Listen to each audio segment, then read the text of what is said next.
Read question number 45 yourself.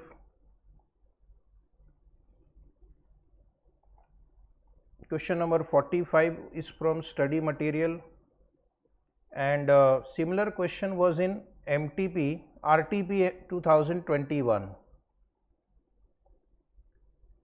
X Limited is considering its new project with the following details.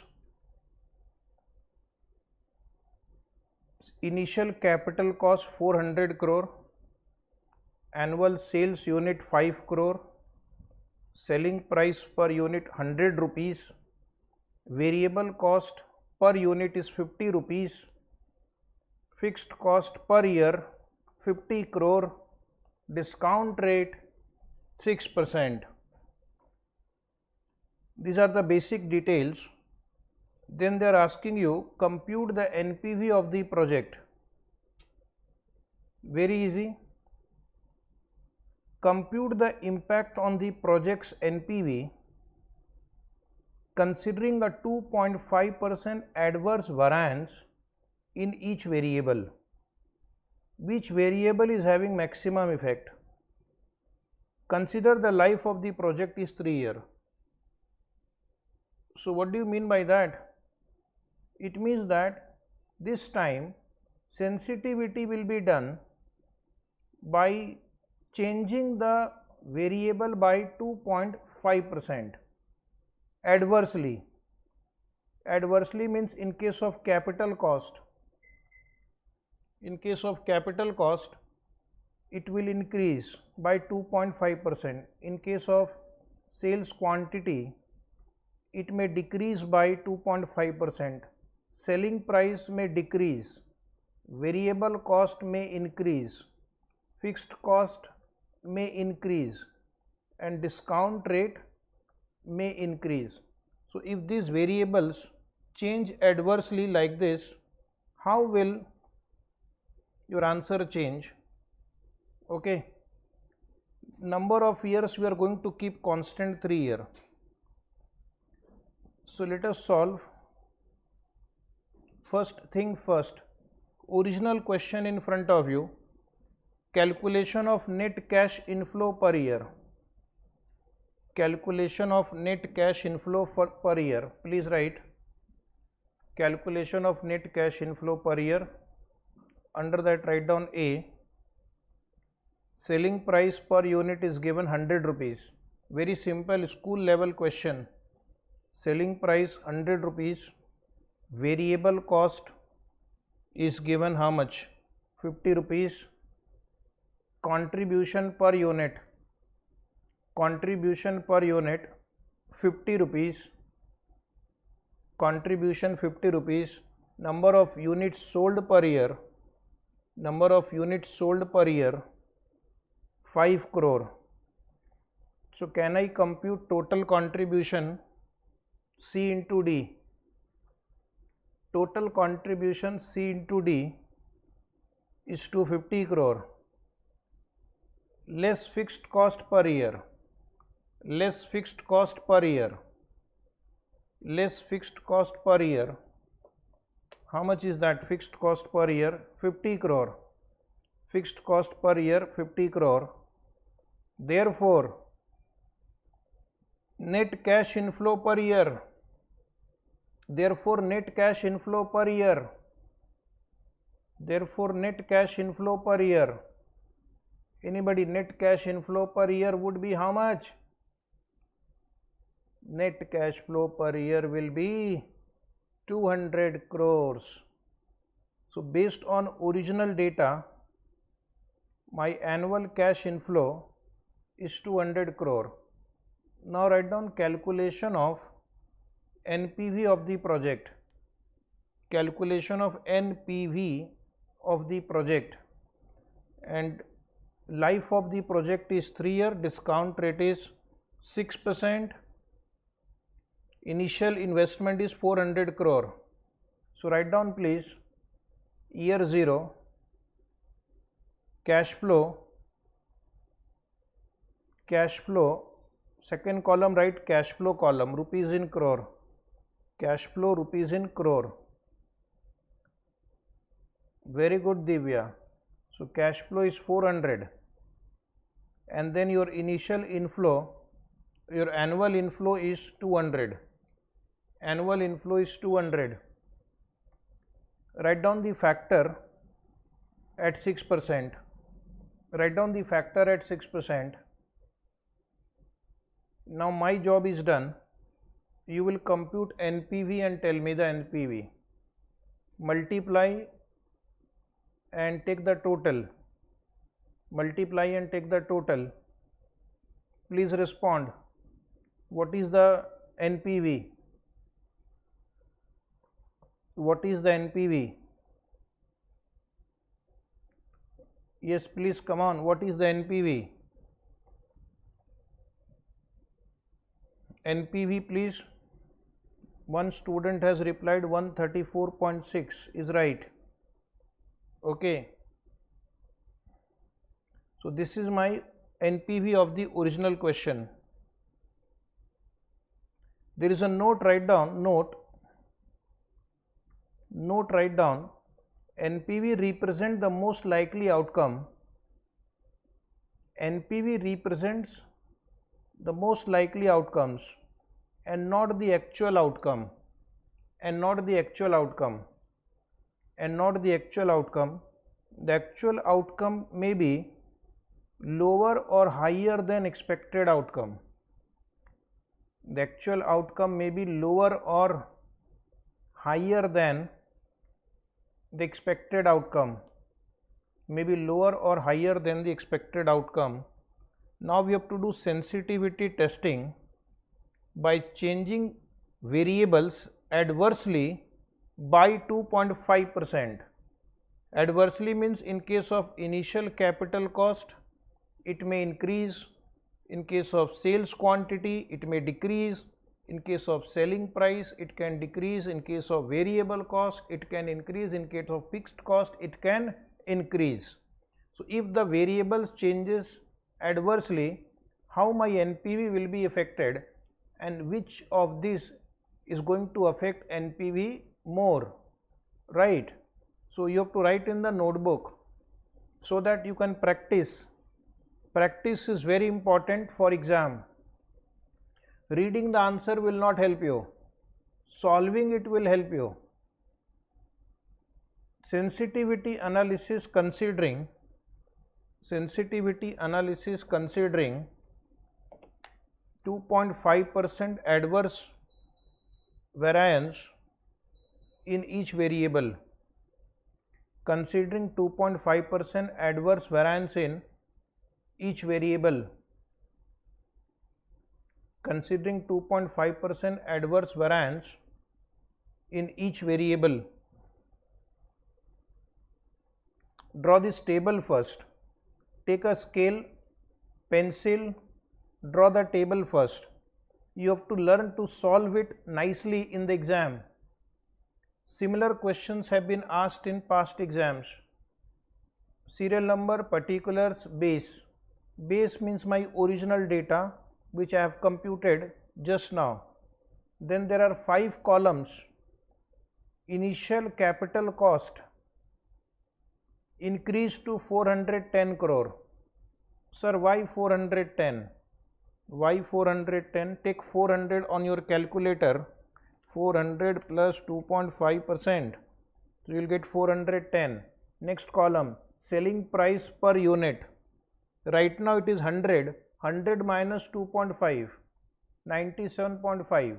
Next column, variable cost per unit increased to, right now it is 50, 50 plus 2.5%, 50 plus 2.5%, 51.25.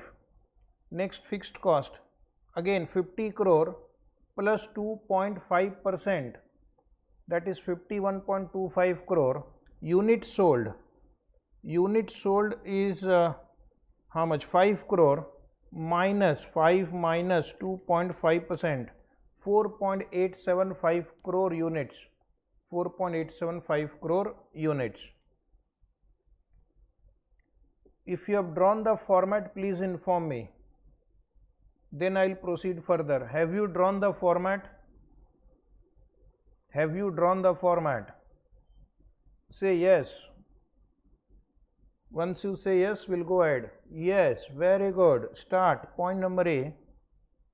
And then you write down rupees, rupees, rupees.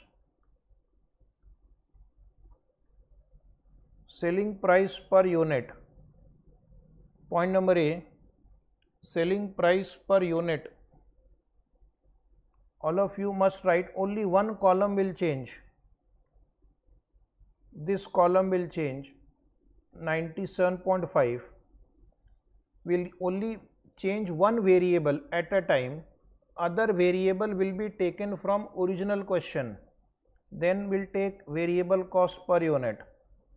Base is 50. Base is 50. Initial capital cost, all columns will be 50 rupees. Only this column will change. 51.25. 51.25. Other column variable cost per unit in rupees will be 50, and therefore contribution per unit. Therefore contribution per unit A minus B. Contribution per unit A minus B. 50, 50, 47.50, 48.75, 50, 50. Now you write down rupees in crores.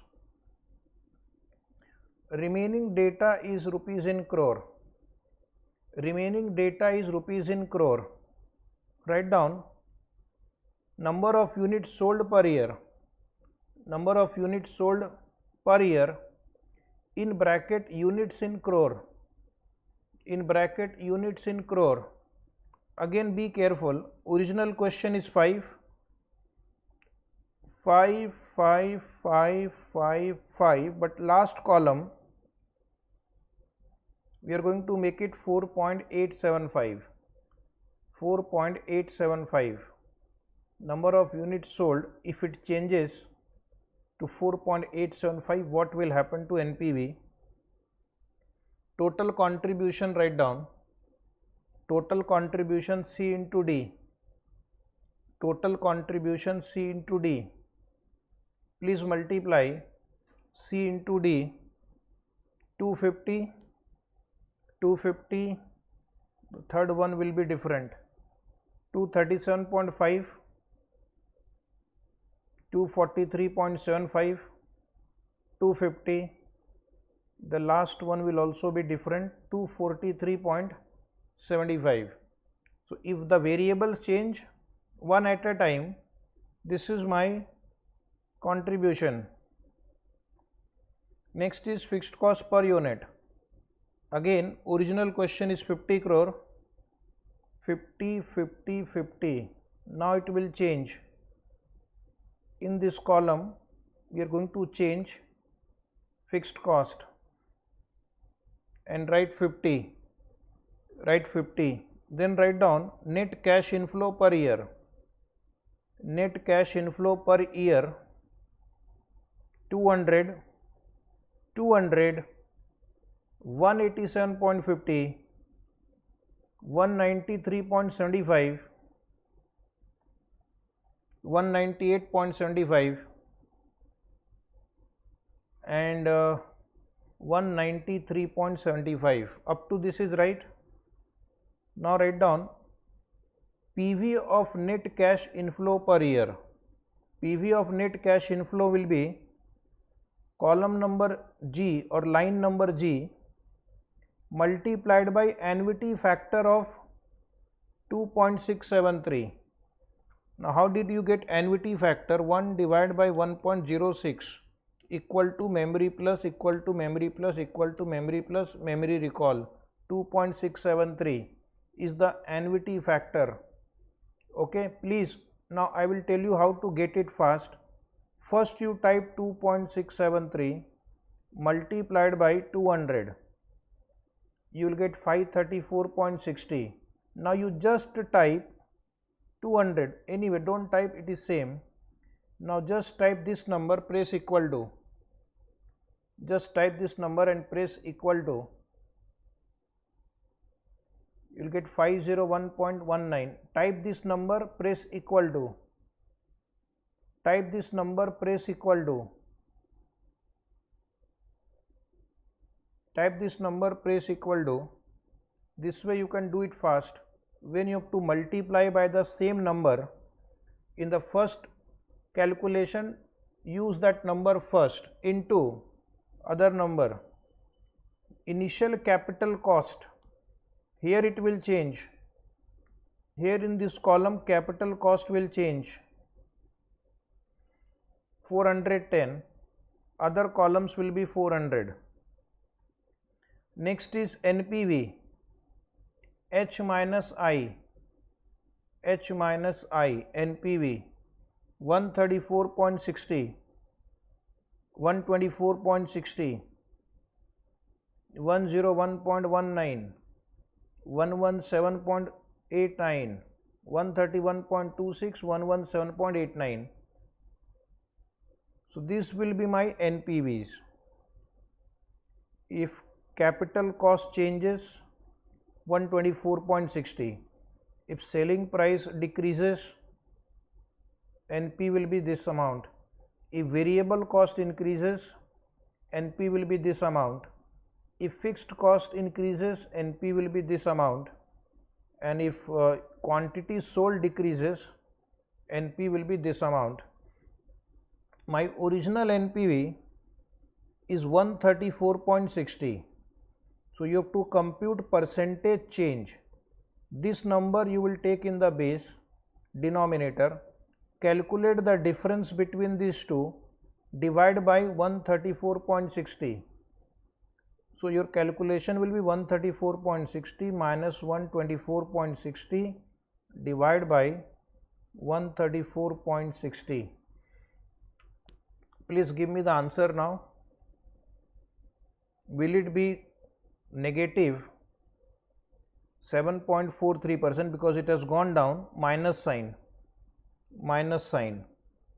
Next one will be, you write like this, 101.19 minus 134.6 divided by 134.6. On your calculator you can do it, 24.82. Next one, compare these two, divide by 134.60, 12.41. Now compare this and this, divide by 134.60, minus 2.48. Last one, minus 12.41%. Just confirm whether these calculations are right. Just confirm whether these calculations are right or not. Is it right? Please say yes. Okay. Which is having maximum impact on NPV? This one. Can you see that? 2.5% change in selling price will reduce NPV by 24.82%. So the question was, which variable is having the maximum effect? So you will say selling price will have maximum effect. Write down the answer now. Note. Write note. The above table shows that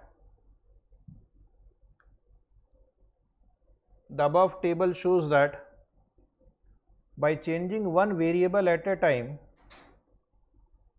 by 2.5%,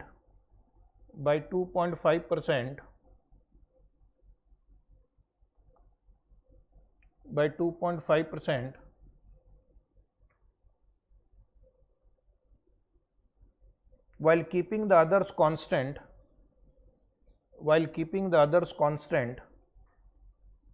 the impact in percentage terms,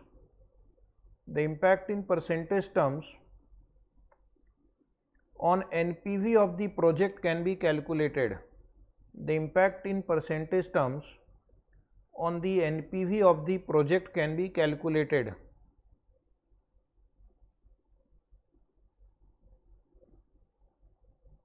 Next, write down, thus the change in selling price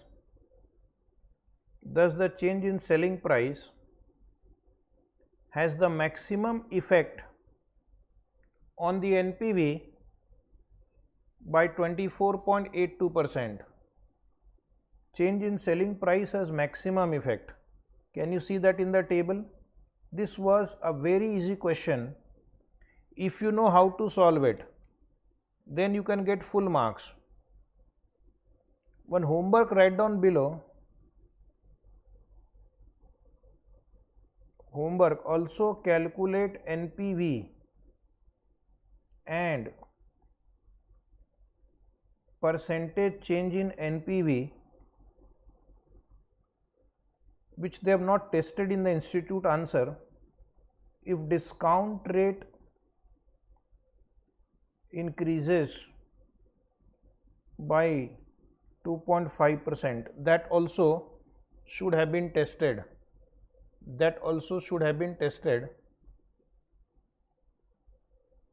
Okay, that also should have been tested. So in the exam, if you want, you can add one more column and you can take a higher discount rate. That is my opinion, because discount rate is also a variable, and if it increases, NPV can decrease.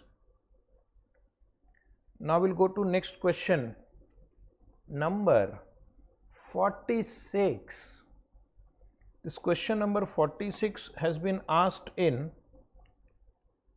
study material MTP 2018, RTP, and November 18 exam 5 marks, November 18 exam 5 marks. 2 times why we have written. November 18 exam 5 marks. Why this question is important? Let us see. From the following details relating to a project, analyze the sensitivity of the project to changes in initial project cost, annual cash flow, and cost of the project. Initial project cost is given, annual cash flow is given, life 4-year, cost of capital 10%. Identify which of the 3 factors the project is most sensitive if the variable is adversely affected by 10%. Which of the 3 factors? Which 3 factors we are going to take? We are going to take initial project cost, annual cash flow, and the cost of capital. We will keep the life of the project 4 years constant. Other 3 variables we will check. If they change by 10%, like the previous question, how much will the NPV change? But what is the percentage change in NPV? And the project is most sensitive to which variable? Project is most sensitive to which variable? And to help you, they have given you annuity factor at 10%, annuity factor at 11%. This annuity factor at 11% will be required if you want to increase the cost of capital by 10%. Okay. So initial project can go up by 10%. It will become 1,32,000. Annual cash flow can reduce by 10%. If annual cash flow reduces by 10%, it will become 40,500, and cost of capital, if it increases by 10%, will take 11, not 20. Don't take 10 plus 10. Take 10 plus 10% of 10, 11. So with the revised data, calculate change in NPV, percentage change in NPV, and project is sensitive to which variable maximum. We will see. First we will compute NPV of the original question, NPV based on original data, NPV based on this data. You have an initial project cost, annual cash flow, life, and cost of capital. Using this data, first we'll compute NPV, then we will compare change in NPV. So write down in the notebook, step 1, practice in notebook, calculation of NPV through sensitivity analysis. Writing in notebook in your own handwriting is more important than just reading the answer. If you write it, you will remember it, understand it for a longer period. First point A, PV of cash inflow 45,000, factor is given in the problem 3.169, so that comes to 142,605. Point B, less initial project cost 1,20,000, less initial project cost 1,20,000. Therefore NPV 22,605. Therefore NPV is 22,605. So this is my base NPV, and we have to check the change from base NPV. Now write down step 2. Step 2, sensitivity analysis. Draw 3 columns. Situation, NPV, change in NPV in percentage. Change in NPV in percentage. So first we'll write base NPV, already calculated. In bracket step 1, 22,605. Now write down point B, if initial project cost increases by 10%, if initial project cost increases by 10%, that is, it becomes 1,32,000, and in bracket write the calculation 1,20,000 into 1.10, 10% increase. So what will be the NPV now? The NPV now will be 1,42,605, we have already calculated, that will not change, minus 1,32,000,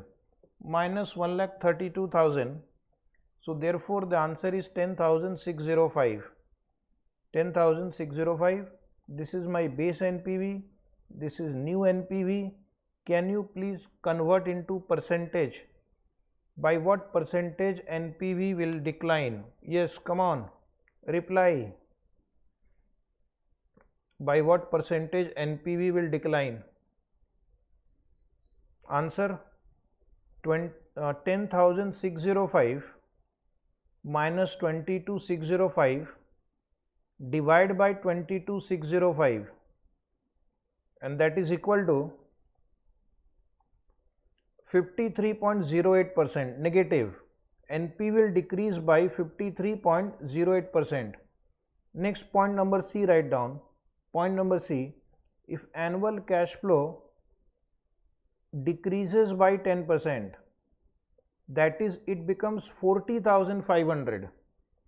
It becomes 40,500. Why? In bracket 45,000 into 0.9, or you can say minus 10%, 45,000 minus 10%.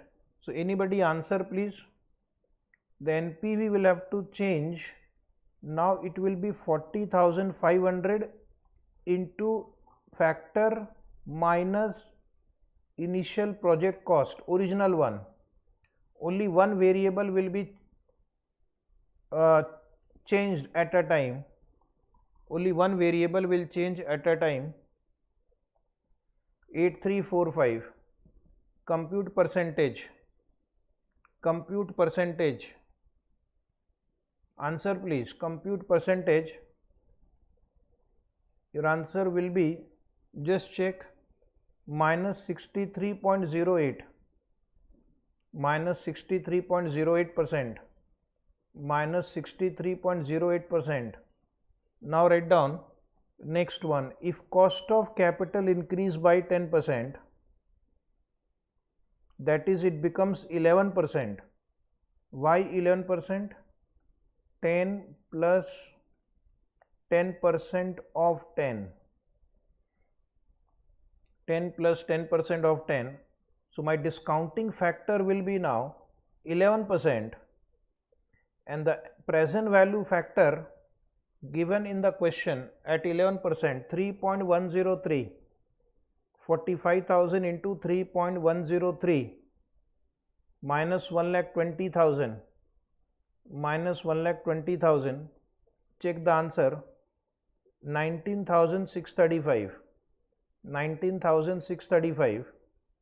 Compare now. 19,635 minus 22,605. Divide by 22,605. Divide by 22,605.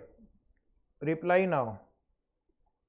The answer will be minus 13.14%.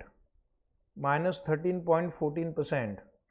So these are the impact on NPV for a 10% adverse change in the main variables. The project is most sensitive to which variable? The project is most sensitive to annual cash inflow, because there the impact on NPV is maximum for a 10% adverse change. So you write the conclusion. Write the conclusion. Project is most sensitive to annual cash inflow. Project is most sensitive to annual cash inflow. Project is most sensitive to annual cash inflow. Project is most sensitive to annual cash inflow. That was the answer of this simple question for 5 marks. Any query on this now? Any student, any query on this? No queries? Can we go to the next very important question for 10 marks now? This question is for 10 marks. You can mark it as very to the power 2 important. Very important. Is it right? May 2020 MTP 10 marks. And this is a little lengthy problem also. So all of you will please write down in the notebook little fast, and also keep the calculator ready. This question can be asked in your exam also for 8 to 10 marks. If you have done practice well in advance, you can do it easily in the exam. Otherwise, exam will become a trial and error ground. Trial and error is very expensive at this stage of your career. Question is, A&R Limited has undertaken a project which has an initial investment of 2000 lakhs in plant and machinery and 800 lakhs for working capital. So my initial investment would be 2800 lakhs. The plant and machinery would have a salvage value of 474.61 lakh at the end of the 5th year. So salvage value is also given. That will consider in the last year. The plant and machinery would depreciate at the rate of 25% per annum on WDV basis. So this time your life is little more miserable because you have to apply WDV method. The other details of the project are as follows. Sales quantity 10 lakh unit. Selling price 500 rupees. Variable cost 50% of the selling price. So please tell me what will be variable cost today. Anybody? Variable cost today? 250 is right. So variable cost is 250. Fixed overhead underline excluding depreciation 300 lakhs per annum. Tax rate is also given 35%. Rate of interest on bank loan 12%. After tax required rate of return 15%. 15% is my cost of capital. And we are going to use cost of capital as a discount rate. What is the use of rate of interest on bank loan? No use, because capital budgeting is evaluated using cost of capital. Capital budgeting is evaluated using cost of capital. So interest rate is not required. It is given to confuse you. Please mark it here, not required. The capital budgeting is evaluated using cost of capital. Question is, compute NPV of the project, determine the viability, determine the sensitivity of the project NPV under each of the following condition. First is, if selling price decrease by 10%, this is 500 right now. If it decreases by 10%, what will be the NPV and percentage change in NPV? And second is increase in cost of plant and machinery by 10%. Plant and machinery here is 2000. So that will increase by 10%. So it will become 2200. But because of this, depreciation will also change. So I have to recalculate depreciation also in this fourth part.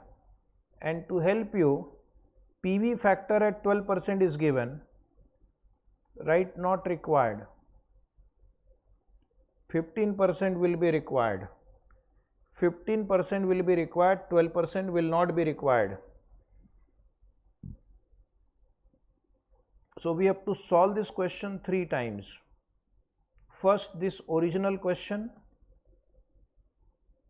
Second, selling price reduces by 10%. Third, plant and machinery cost increases by 10%. And there is taxation also, depreciation also. So therefore, question is lengthy. Please practice in the notebook. Start. Step 1. Calculation of depreciation. Method WDV. Based on original cost of 2000. Based on original cost of 2000 lakhs. Based on original cost of 2000 lakhs. Because I have to prepare one more table for depreciation later when the cost of plant and machinery will increase. So are you ready for this amazing question? Are you ready for this amazing question? Yes. Draw the table with 5 columns on the right side. Year 1, year 2, year 3, year 4, year 5. And when method of depreciation is WDV, you will have to prepare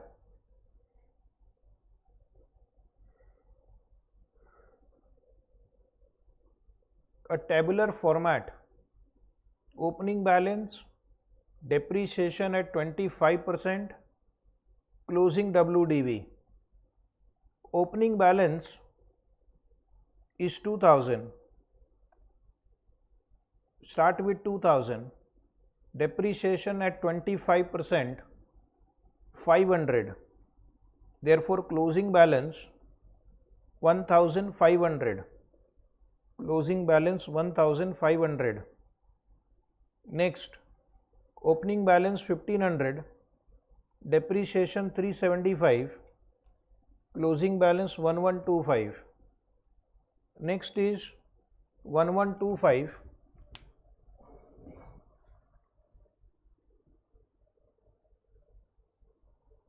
into 25%.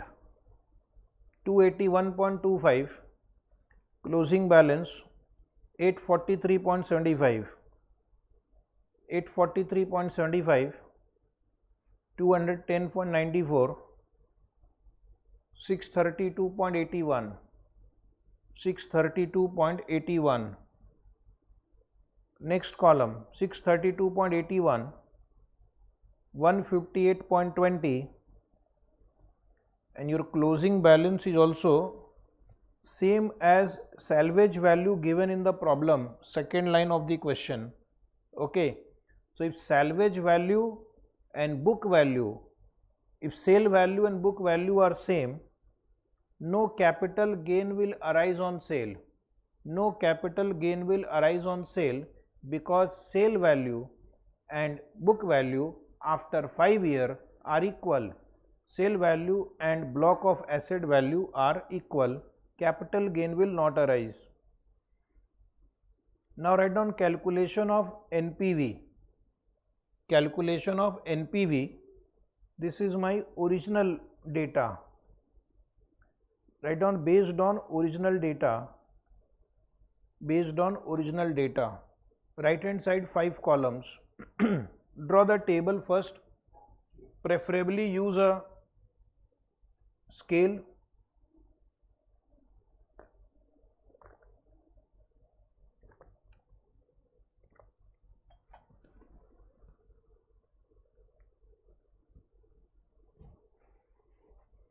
Okay. Now start. Sales volume in lakhs, write down. Sales quantity in lakhs. 10, 10, 10, 10. Contribution per unit. Contribution per unit in the original question, selling price is 500, variable cost is 50%. So can I say 500 minus 50%, 250? Do you agree with this 250? Total contribution in bracket rupees in lakhs. Total contribution rupees in lakhs. 2500, 2500, 5 times. Up to this any query? Less fixed overhead. Less fixed overhead, that is also given 300, 300, 5 times. This is excluding depreciation. Now write down profit before depreciation and tax. PBDT. PBDT means profit before depreciation and tax.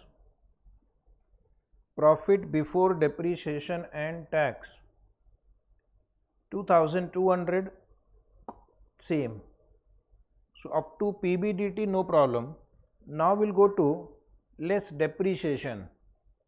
Less depreciation rupees in lakhs. Go to step 1, previous step. Previous step, depreciation, second line, to 500, 375, 281.25, 210.94, 158.20. Okay, then write down PBT, profit before tax, E minus F. E minus F, come on student, 2200 minus 500, 1700, 1825, 1918.50, 1918.75, 1989.06, please check, and if there is difference, please tell me whether there is difference. 2041.80, is it right? Confirm this, because if it is wrong, my tax will be wrong, my PAT will be wrong. So this is right. Student has confirmed. Come on, tax 35%. How do I do it? I'll tell you one shortcut. First you type 0.35 into 1700, 595. Now you just type this number, press equal to, see the magic. You will get 638.75. 638.75. Next one, type the number PBT and press equal to. 671.56, 696.17, 714.63. Is this right? Is the tax calculation right? Then write PAT. PAT is G minus H. PAT is G minus H. Please try G minus H. First one 1105. Very good. Go ahead. Next one. Next one 1186.25. Next one 1247.19. Next one 1292.89. Next one 1327.17. Yes, please confirm if it is right, then I'll go to the next line. Very basic question if you solve one by one. Okay, it is like solving 3 easy questions of intermediate. Add back depreciation. Add back depreciation. So this is your depreciation. Add back. Add back depreciation. So PAT plus depreciation will give you CFAT plus add back, add salvage value of plant and machinery. In the first paragraph, second line, salvage value is given. In which year you are going to write salvage value? In which year you are going to write salvage value? 1, 2, 3, 4 or 5? Answer please. So you are going to record salvage value in the 5th year. You are right. Very good, Anup. Next is add working capital recovery also. Don't forget, we have invested in working capital 800 lakh. Which year? Working capital recovery in which year? 5th year. Very good. So now what you do? You add these 4 lines which I have highlighted also with green background. That will give you net cash inflow. Point number M, write down net cash inflow. I plus J plus K plus L. I plus J plus K plus L. Total of these last 4 lines will give you annual cash inflow per annum or each year you can say. So that is 1605, 1561.25, 1561.25, 1528.44, 1528.44, 1503.83, 1503.83. And the last one, who will tell me the last one? You have to add last 4 numbers. PAT, depreciation, salvage value and working capital recovery. Yes, please reply. One student has replied 2759.98. Now write down PV factor at 15%, not 12%. Cost of capital is discount rate.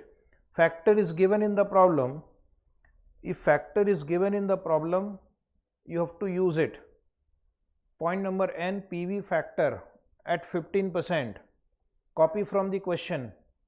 And now last point, PV of cash inflow. Please multiply M into N.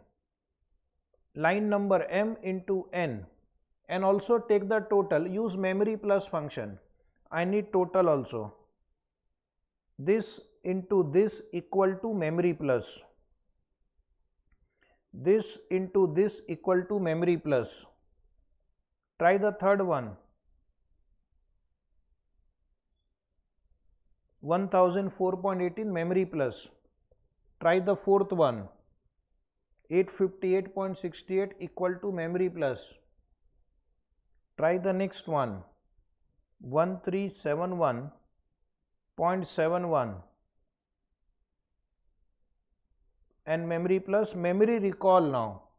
Student has to know how to solve fast. I need the total of PV of cash inflow. Anybody for the total of this last 5 numbers?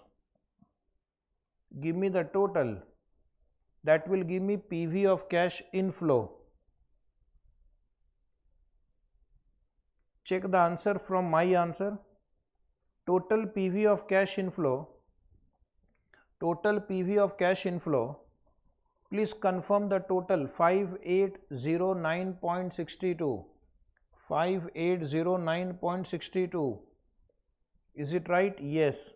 So this is PV of cash inflow. I have to deduct initial investment in plant and machinery and working capital. So write down below NPV equal to, right below NPV equal to PV of cash inflow minus PV of cash outflow. PV of cash inflow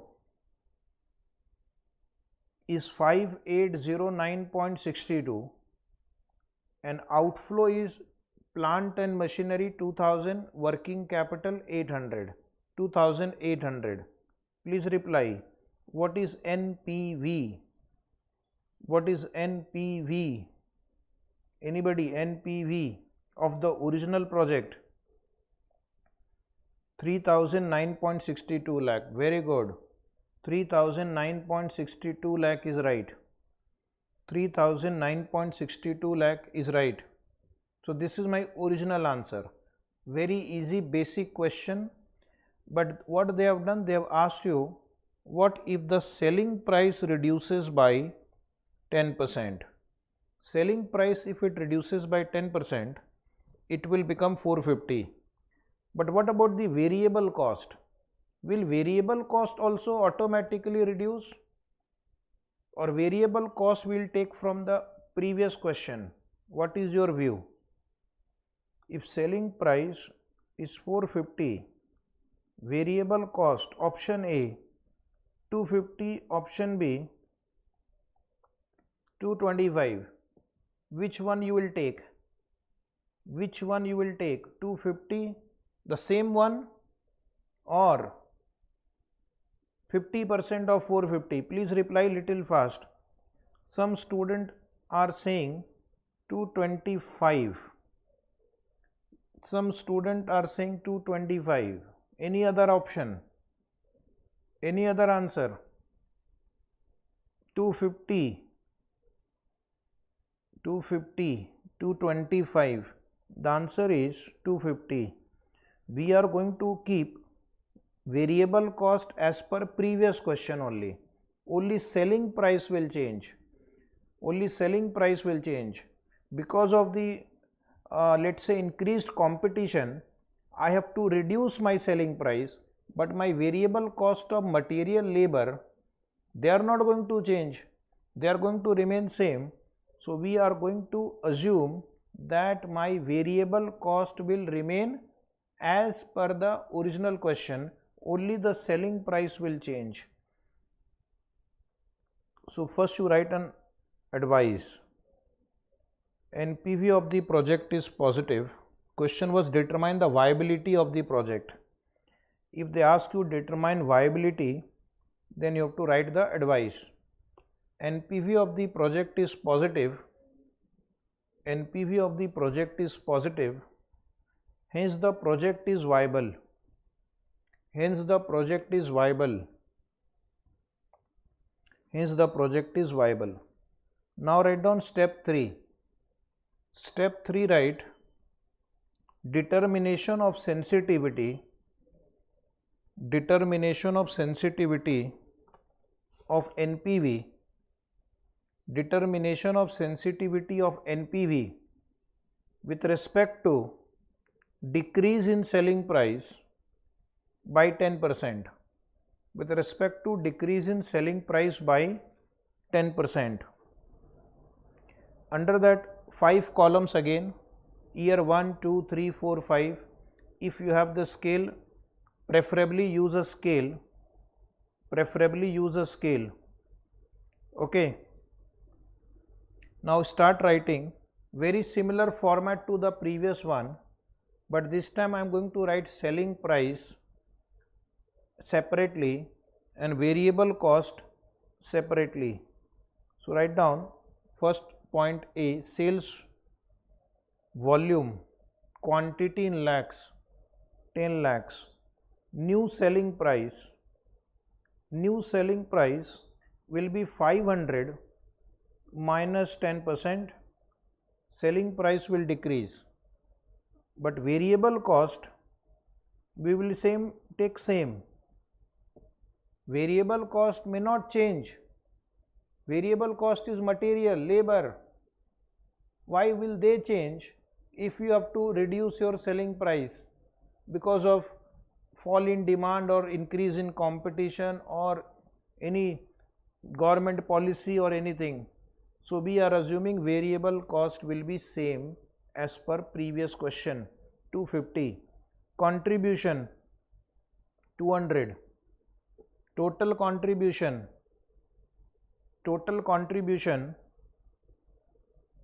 multiply A into D,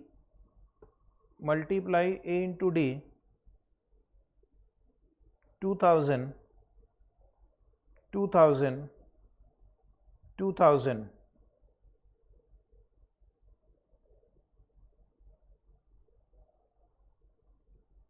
Now write down less fixed overhead, then 300, fixed overhead 300, PBDT same 1700 in all the years, PBDT 1700 in all the years, less depreciation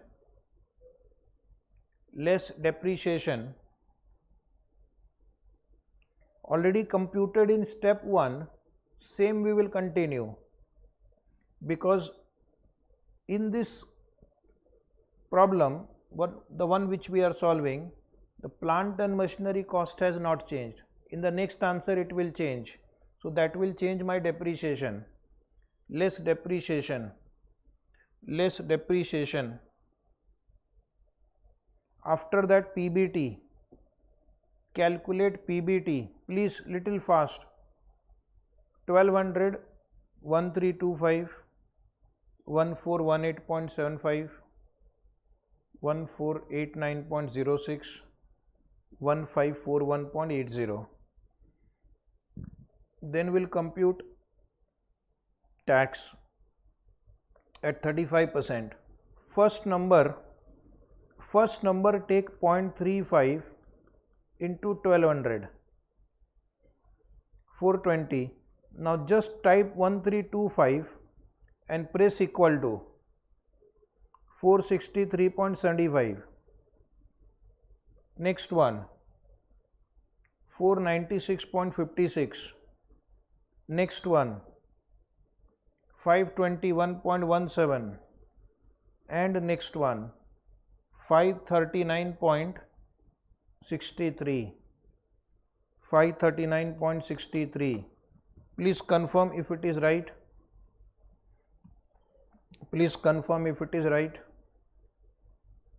Is the tax calculation right? Yes. Now write PAT. I minus J. PAT write down 780, 861.25, 922.19, 967.89, 1002.17. Please check PAT. Is PAT right?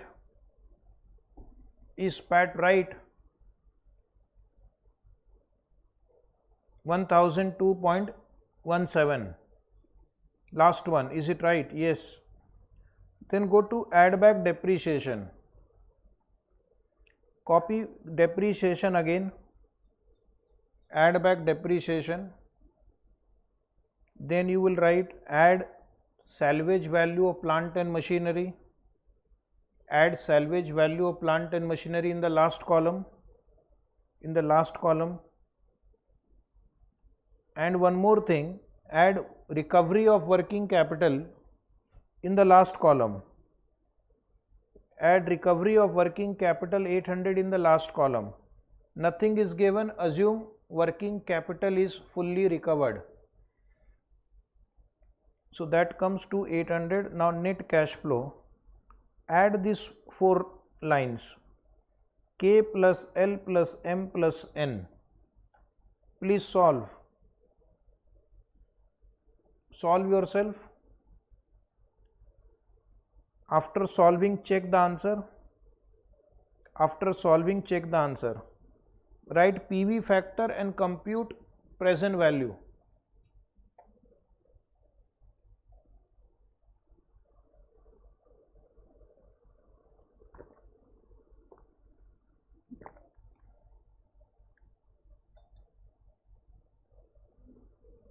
Anybody? What is the NPV? What is the present value total? Can you please reply present value total? Present value total. Last line total.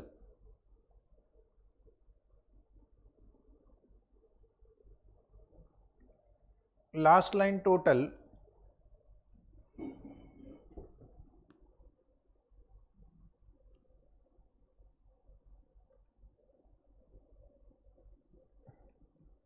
Total of the last line.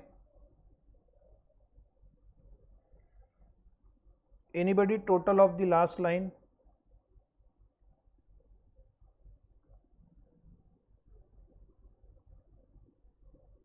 Check the answer. It comes to 4270.88. Yes, 4720.88. Kindly confirm.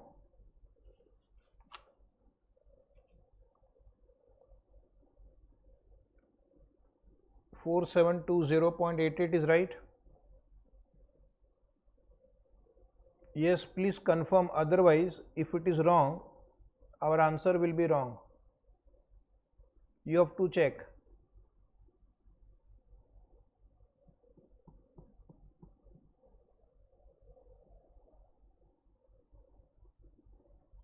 Now write down below that NPV equal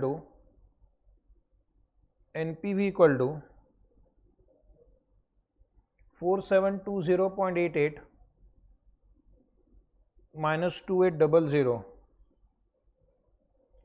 minus 2800, that is 1920.88. Correct? NPV has gone down. Compare with the previous NPV and please reply. If you don't reply, I will not move ahead. Reduction in NPV in percentage. Reduction in NPV in percentage.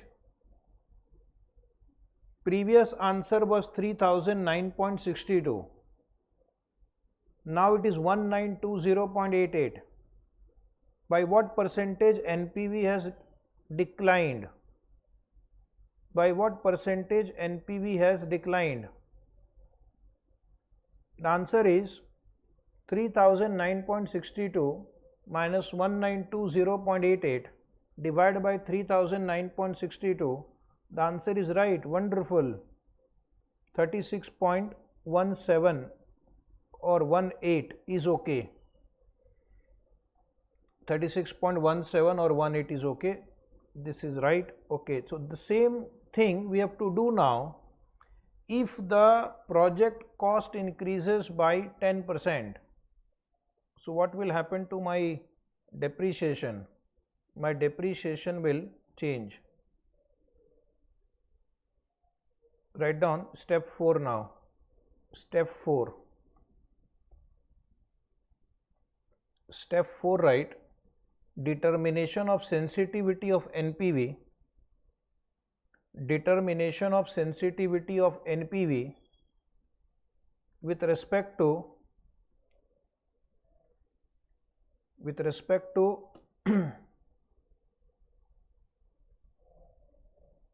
increase in project cost by 10%. With respect to increase in project cost by 10%. With respect to increase in project cost by 10%. Under that we will have two steps, A and B. In step A, we will have to calculate revised depreciation. So write down calculation of revised depreciation. Calculation of revised depreciation format is same. Year 1, 2, 3, 4, 5. And you will write opening balance,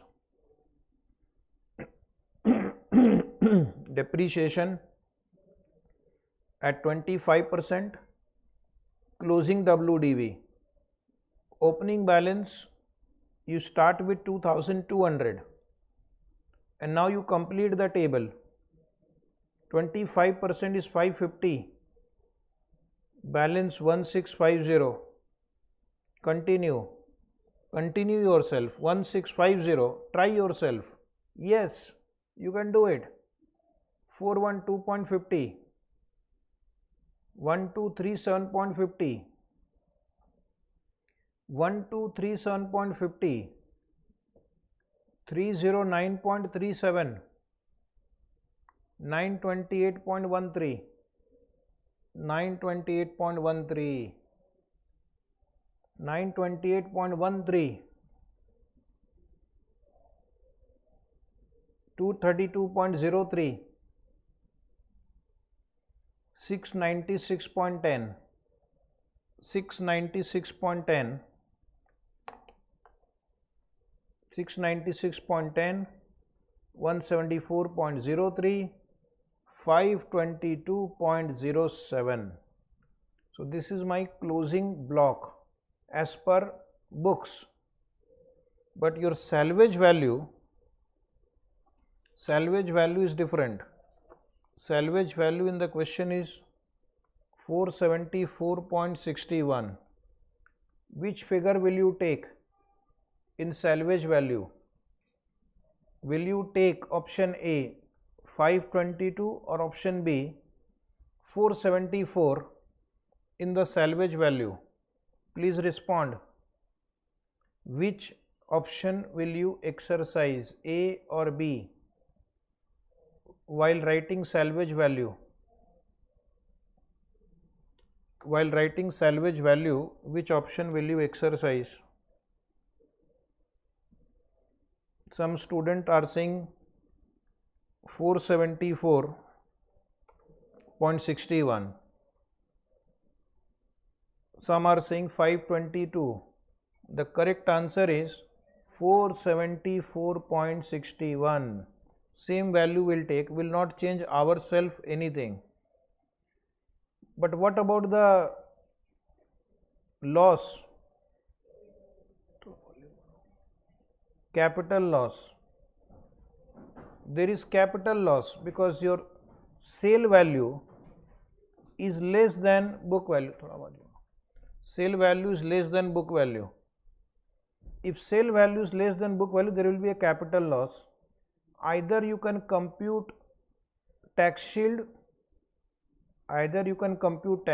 on short-term capital loss, or you can ignore it. What we will do?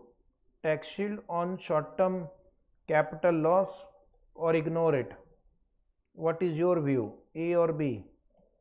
Tax shield or ignore the capital gain or capital loss adjustment?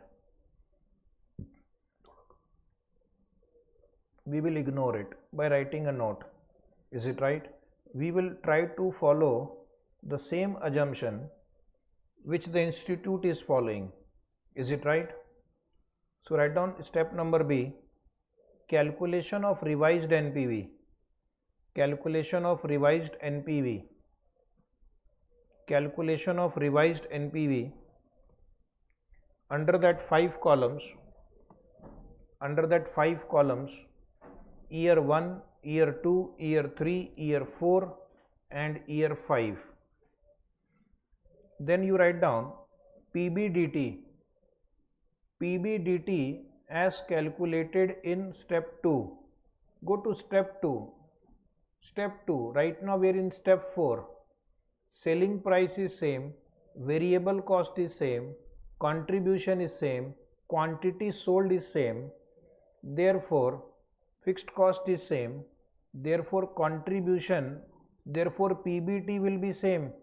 Go to step 2, please check, are you getting 2200? Are you getting 2200? Yes, same. Or you want to write 5 lines again? Please tell me. If you want to write 5 lines again, we can do that also. But that is a gross wastage of human time and talent. Depreciation will change. So write down less depreciation, step 4A. Step 4A. Step number 4A. Previous step. 550. 412.50. 309.37. 232.03. 174.03. Then write down PBT. PBT will be 1650, 1787.50, 1890.63, 1967.97 and 2025.97. Please confirm, then I'll go ahead. Is it right? Is it right? Yes. Then we'll go to less tax at the rate 35%. First number you type like this, 0.35 into 1650 equal to. Then you only type 1787.50 and press equal to.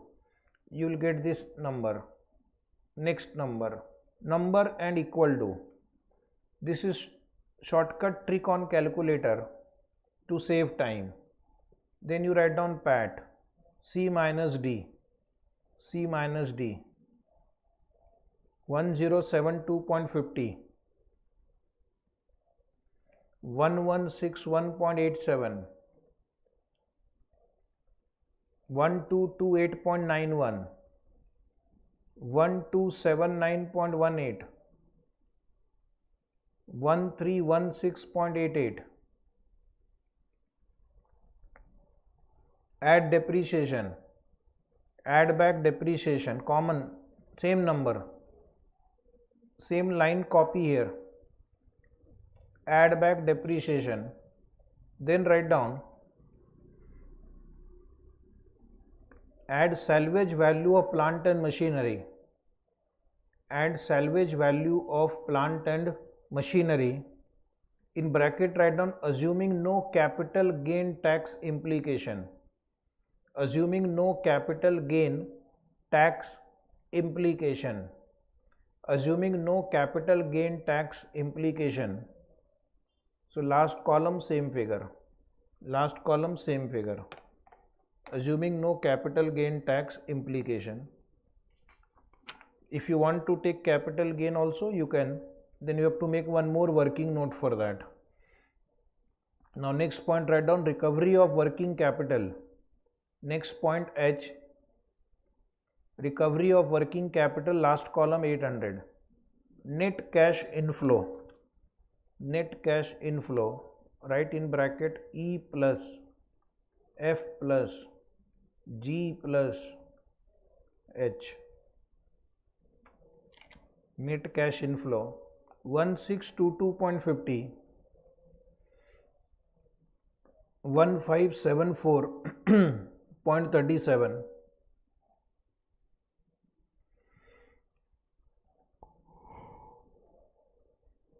1538.28, 1511.21 and 2765.52. Next point write down J, PV factor at 15%. Again copy the same factor,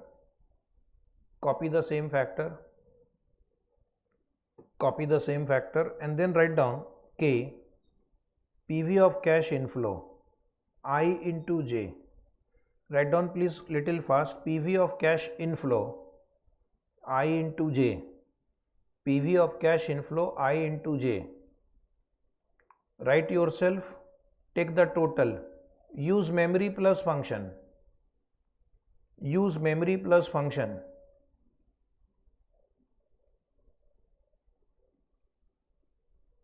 use memory plus function.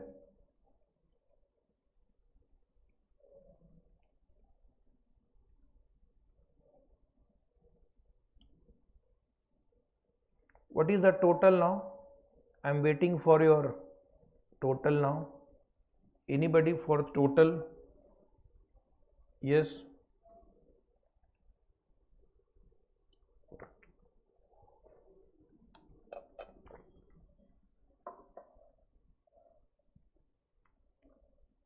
Total, please. Check the total. Is it 15,848.18 lakhs? Just confirm yes or no. Yes. So this is my PV of cash inflow if the cost of the project increases. Now write down NPV.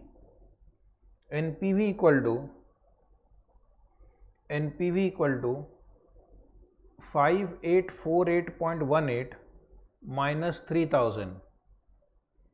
5848.18 minus 3000 is equal to 2848.18. 2848.18 lakhs. This is my NPV after change in cost of the plant and machinery. Note, write down reduction in NPV in percentage. Reduction in NPV in percentage. So your original NPV was 3009.62. This is your revised NPV divided by original NPV, and the answer please check and confirm. Is it 5.36%? Just confirm. Is it 5.36%? Yes, Anup, is it 5.36%? Yes, very good.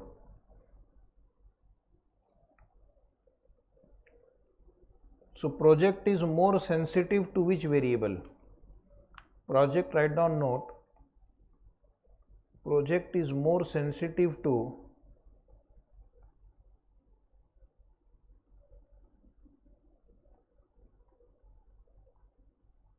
selling price.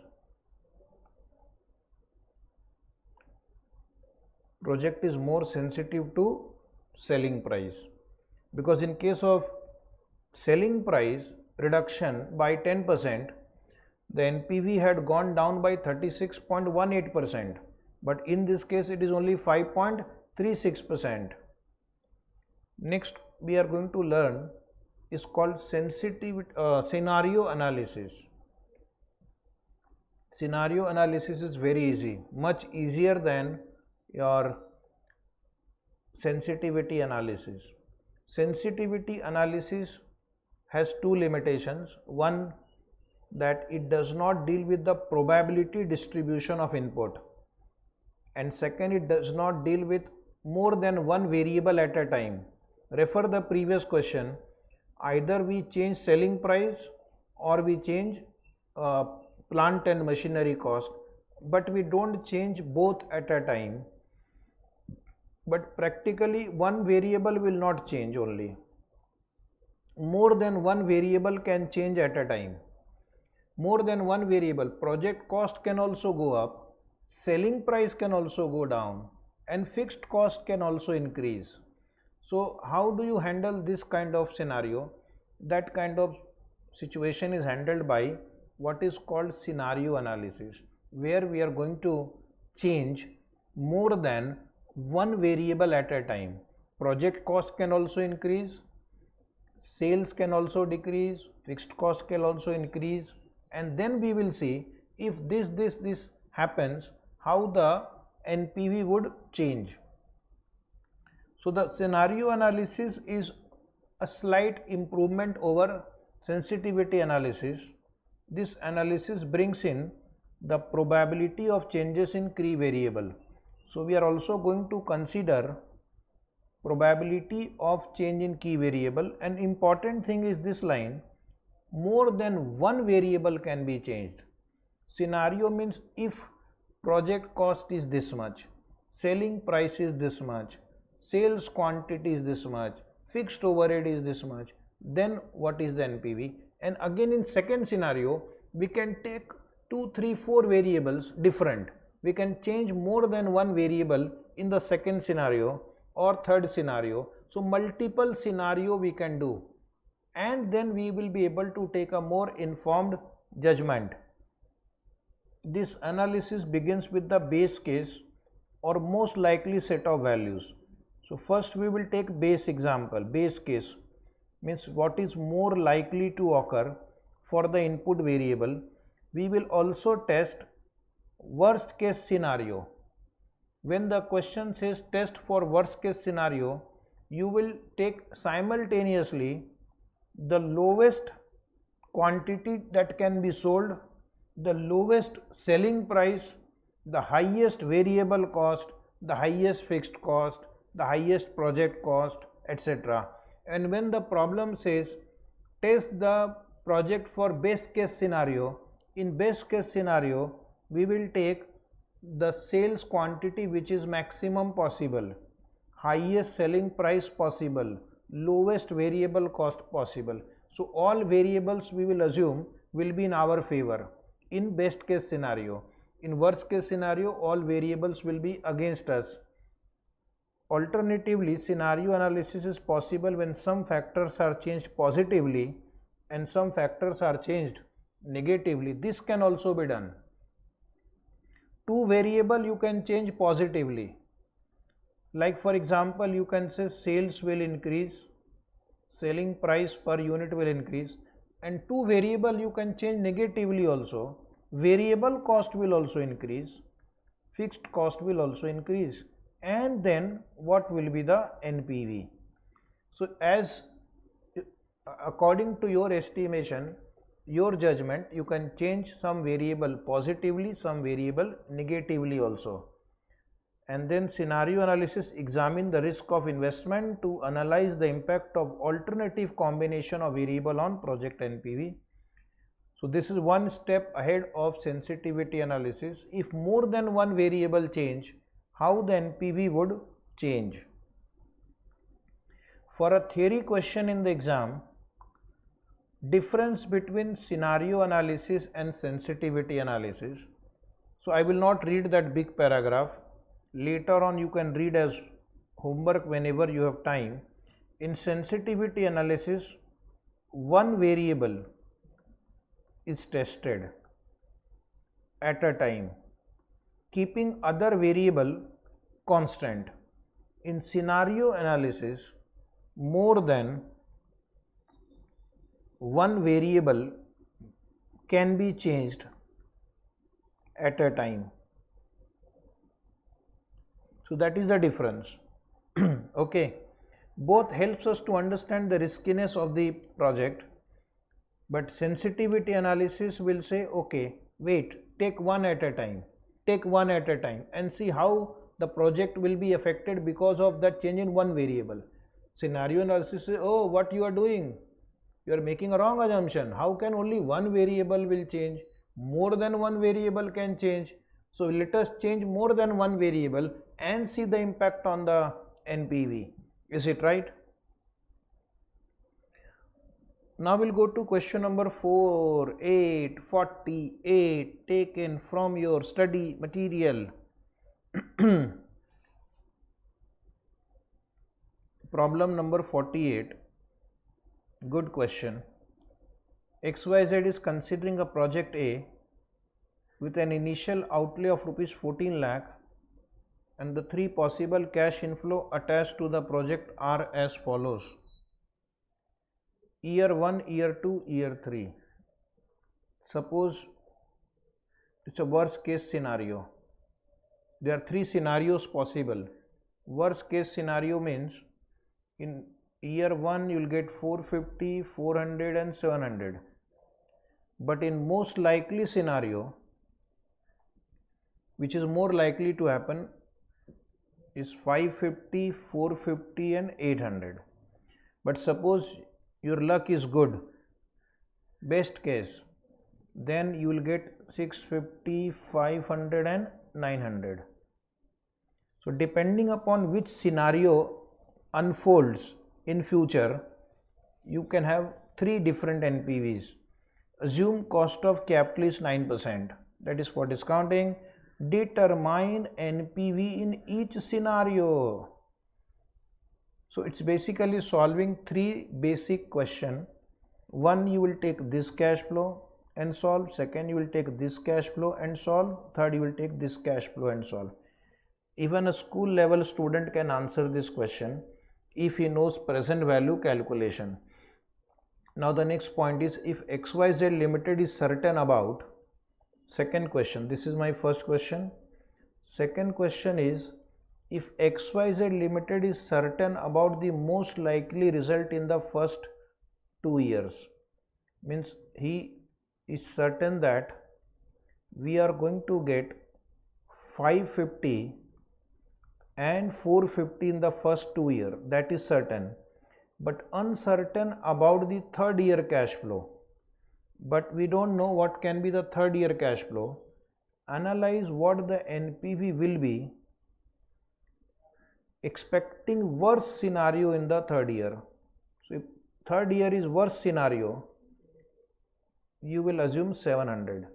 So you have to recalculate NPV assuming most likely scenario in the first and second year and worst scenario in the third year.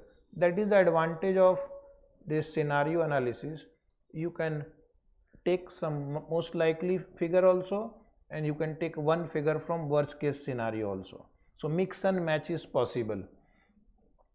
So we have to write how many answers?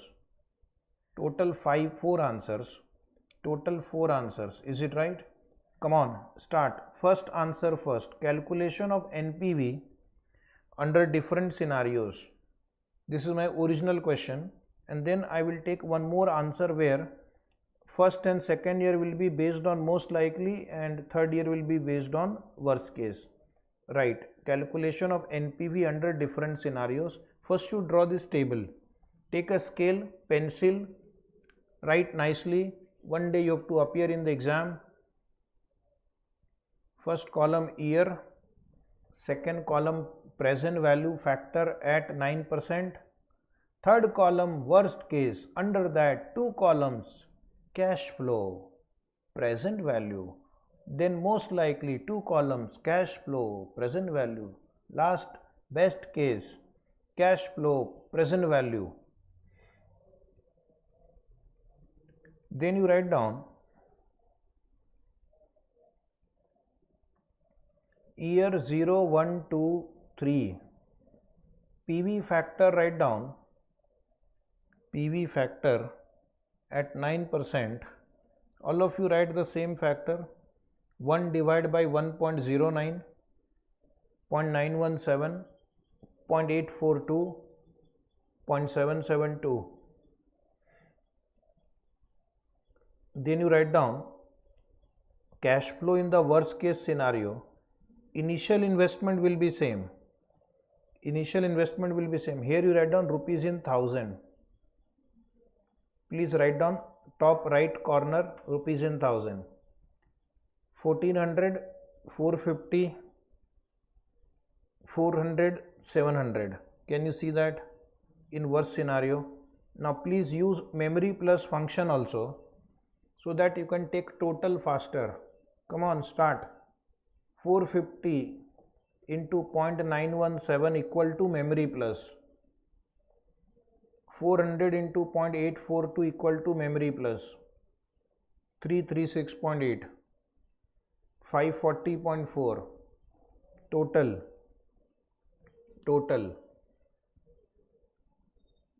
110.15. 110.15.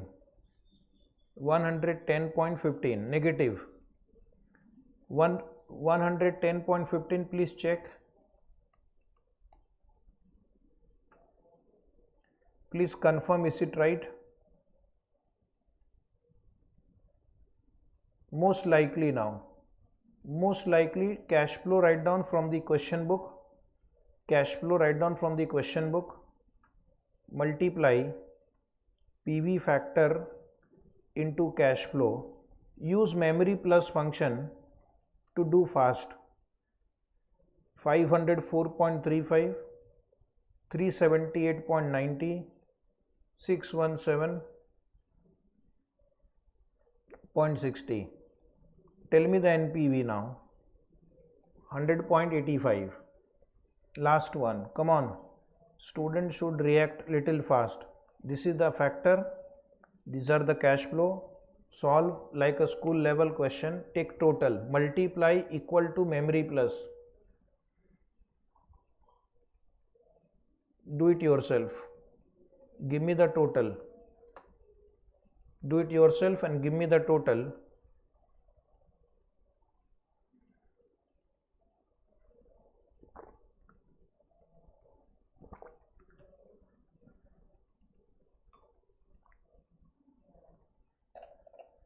What is the total of the last column? Total of the last column, please. Is it 311.85? Yes, very good. Now write down second part. This question has two parts. One is if worst scenario in all 3 years, most likely in all 3 years, best case in all 3 years.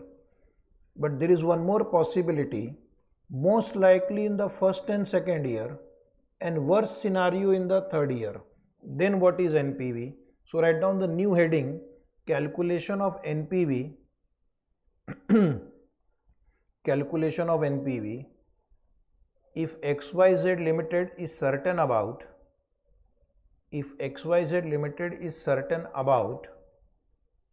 the most likely result in the first 2 years,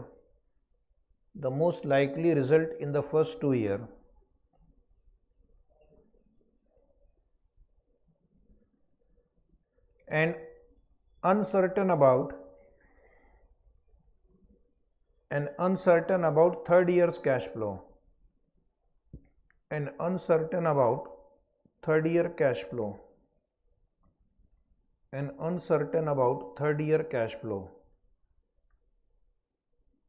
First column write year, second column write PV factor at 9%, third column cash flow rupees in 1000, last column present value rupees in 1000. Like the previous question solve, year 0, 1, 2, 3, copy the factor from the previous answer, copy the factor, cash flow in year 0 will be same, year 1 and 2 take from most likely situation, and year 3 take from worst case scenario, 700. Now you can solve. You have to be just careful, alert, and you can do it. Please solve.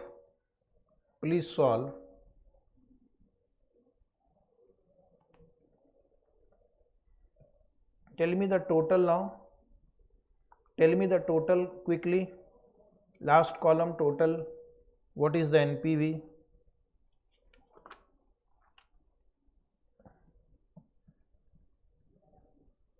One student has replied 23.65. Very good. Amazing. Some of the students are really good student. 23.65 is right. So this was the answer of this question. Scenario analysis problems are very easy. One more easy question will solve from a reference book. Question number 49.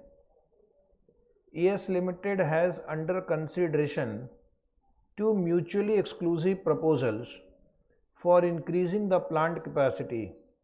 The management has developed pessimistic, most likely, and optimistic scenario, an optimistic estimate of the annual cash flow associated with each project. The estimates are as follows. In case of project A, net investment is 30,000. If cash flow estimates are pessimistic, you will get 1200. Most likely you will get 4000, and in optimistic scenario you will get 7,000. In case of project B, investment is same, but in pessimistic scenario, you will get 3700.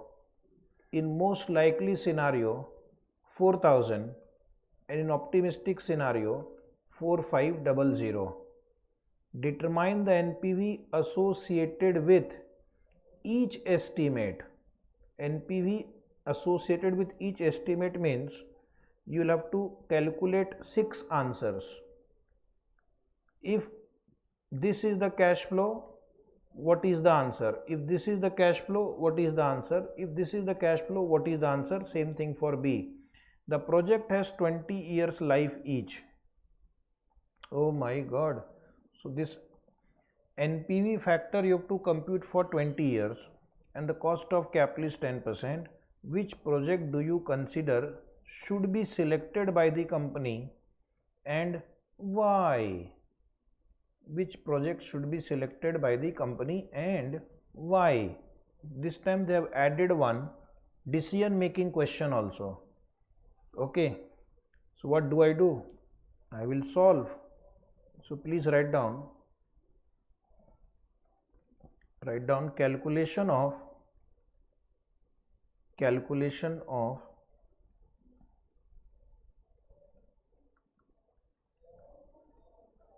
NPV of project A under different scenarios. Calculation of NPV of project A under different scenarios. So there are 3 scenarios. Which are these 3 scenarios? That is your right hand side 3 columns: pessimistic means worst scenario, most likely, and the last one optimistic means best scenario.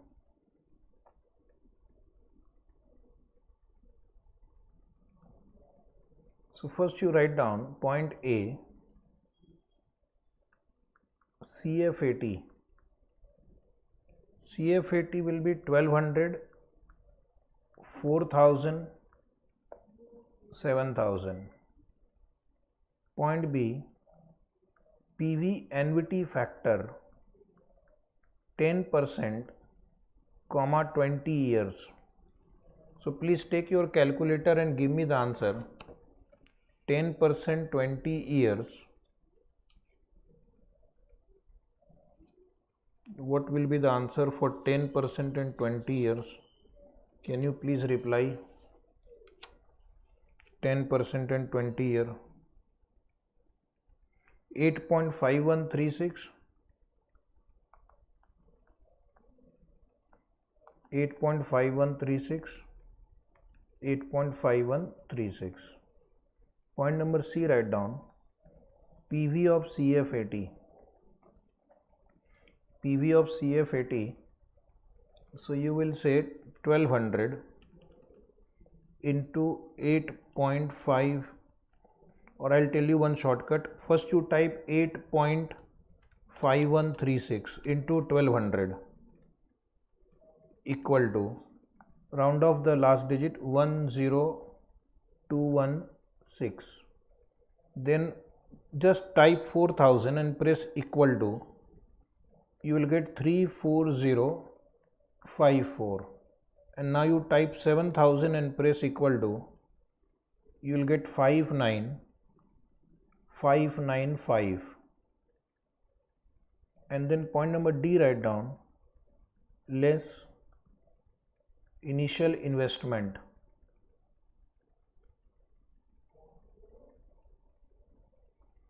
Initial investment is 30,000.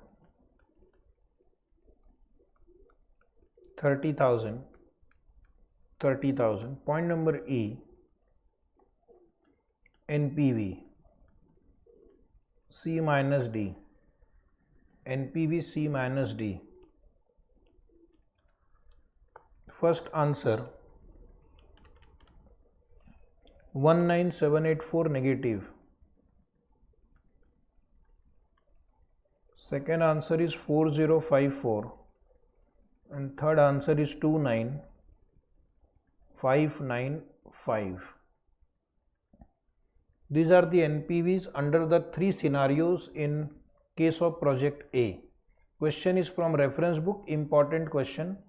Now write down in the same way, calculation of NPV of project B under different scenarios.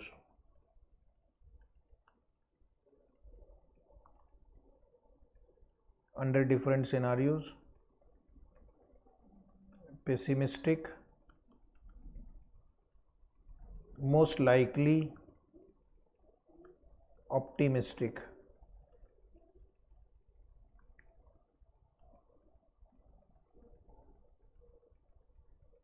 First point A, CF80. Here the answer is 3700, 4000, 4500. Point number B, PV of CF80. CF80 into 8.5136. Okay, 8.5136 into 3700. So you are getting 31500. This will be same, 34054. And the last one, 38311. Point number C, less initial investment.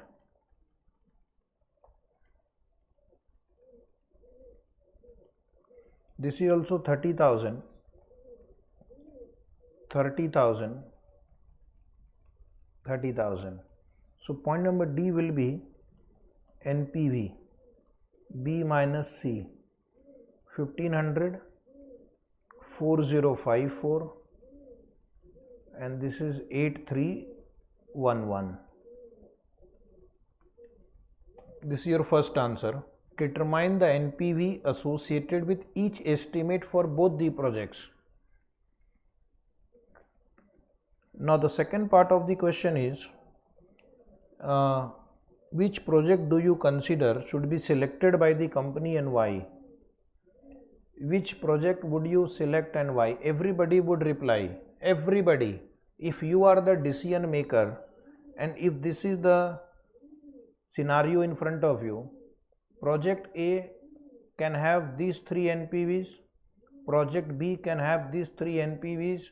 So please reply, if you were the decision maker, which project you would select, A or B, A or B. You just have to mention A or B. One student is saying B, one is saying A.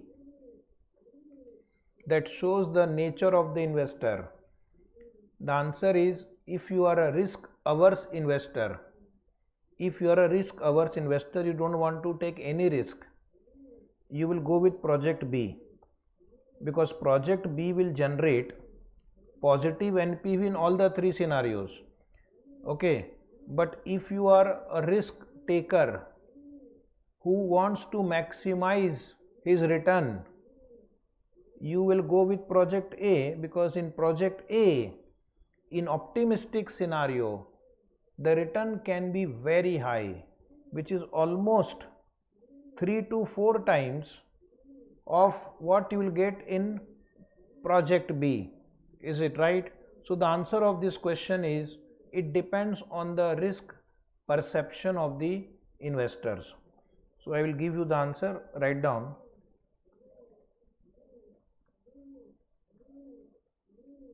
Decision. The project to be selected would depend upon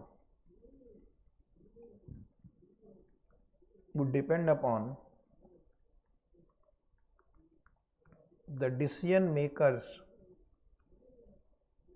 attitude towards the risk.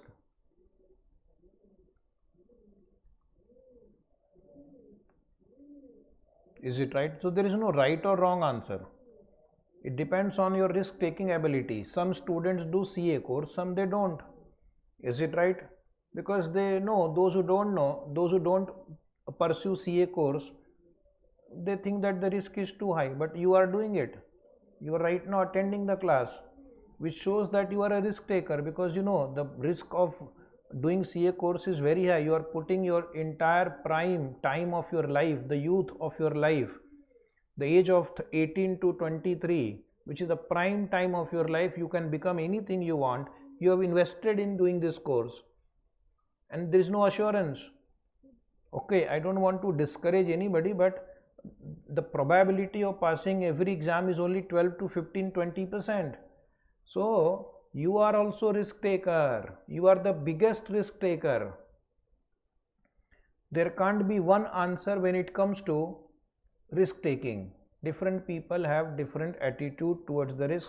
So answer B would be selected by majority of the decision maker, because most people are risk averse.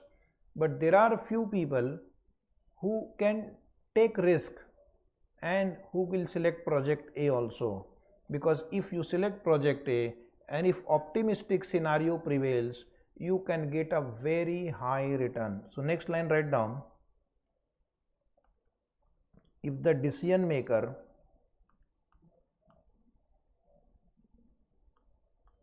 is risk averse, he will select project B. He will select project B because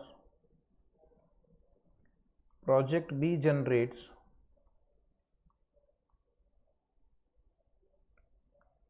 positive NPV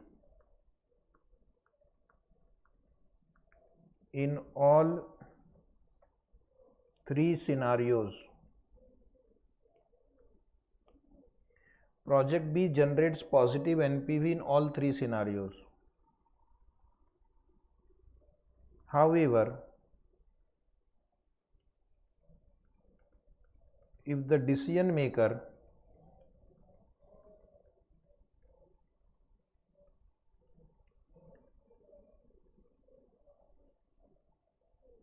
is risk taker,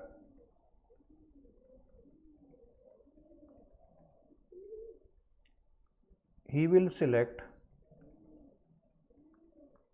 project A because project A generates a very high return in optimistic scenario.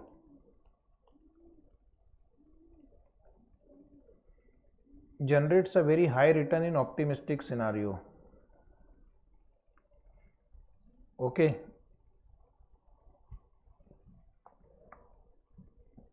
So once you pass C exam, your return will be much higher than many other people on this planet Earth. Okay, because you have taken that risk. So that was the answer of this question. Now we are going to celebrate half century of the questions. Question number 50. This question is very important, from study material May 22 RTP, April 21 MTP for 7 marks. Okay, write down important question, because this will require some intelligence also. Previous two questions were without any intelligence. Anybody can do it. Now we'll come to question number 50. SG Limited is considering a project Z with an initial outlay of 7,50,000 live 5 year. The estimate of the project are as follows. Lower estimates base estimate, upper estimate. See the drafting of the question, lower estimate. On the lower side, this is what can happen. This is base case, means on an average, and this is the upper range. Sales 4500, 5000, 5500, means in worst scenario 4500, average scenario, most likely scenario 5000, and in optimistic scenario or best scenario 5500. Selling price per unit, this is worst case scenario, it will be low. Base case 200, best case, optimistic case 225. Now what about this variable cost 100 and 150? In case of cost, 100 represents best scenario, lowest, and 150 represents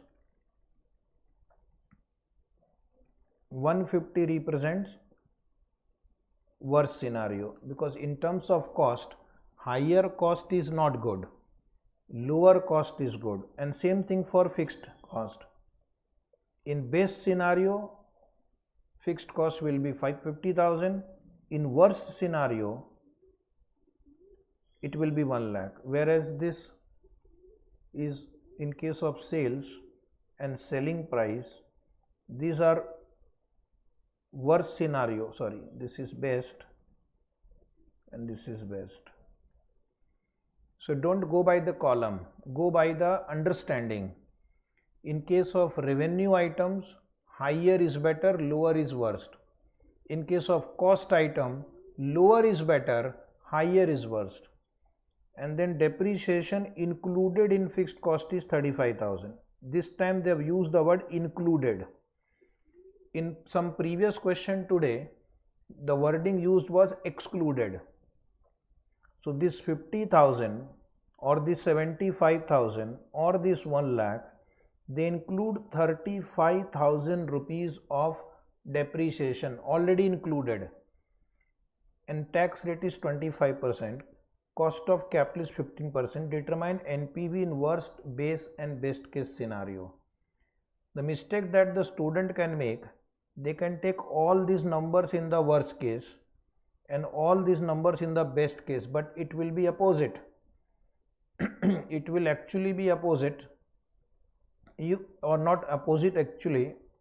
Two numbers from worst case here you will take, and two numbers for worst case you will take from here. Similarly, in best case, selling price and sales quantity you will take from here, and variable cost and fixed cost you will take from here. So that much care you have to take. As far as base case is concerned, there is no problem. You will take the same data given to you. PV factor is given at 15% as follows, and you can use them if you need them. So should we solve it or should we give as homework? Classwork or homework? Quickly reply. Classwork or homework?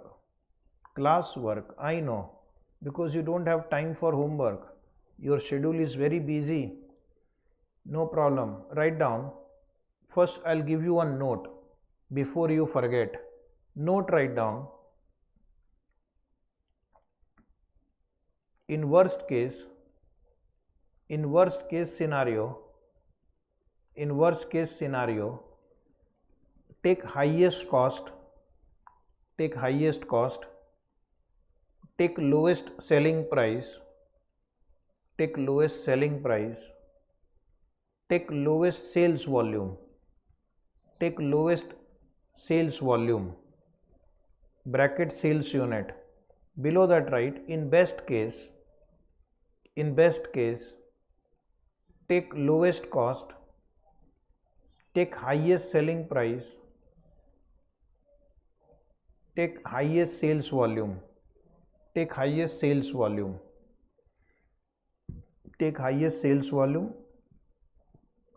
If you have this much understanding, then the problem will be easier.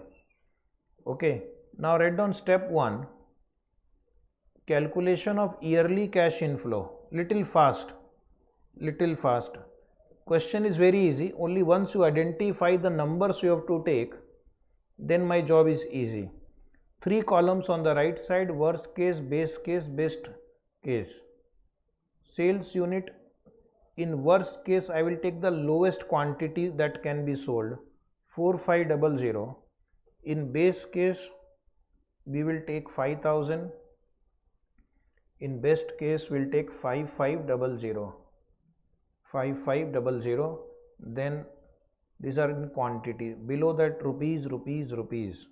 Now selling price per unit, selling price worst case will be lowest selling price 175, 200, and best case highest selling price. Variable cost, now here we have to be very careful. Okay, here write down, be careful. Don't follow the sequence of the question. Don't follow the sequence of the question. You write 150. If suppose it's a worst case, variable cost will be highest 150, then 125, 100, and contribution per unit B minus C. Contribution per unit, please write B minus C, 25, 75, 125. Total contribution A into D, come on, little fast, come on, A into B, A into D, A into D, quantity into contribution per unit, 1,12,500, very good. Next, 3,75,000, again next, 6,87,500, that is my total contribution. Now write down less fixed cost including depreciation.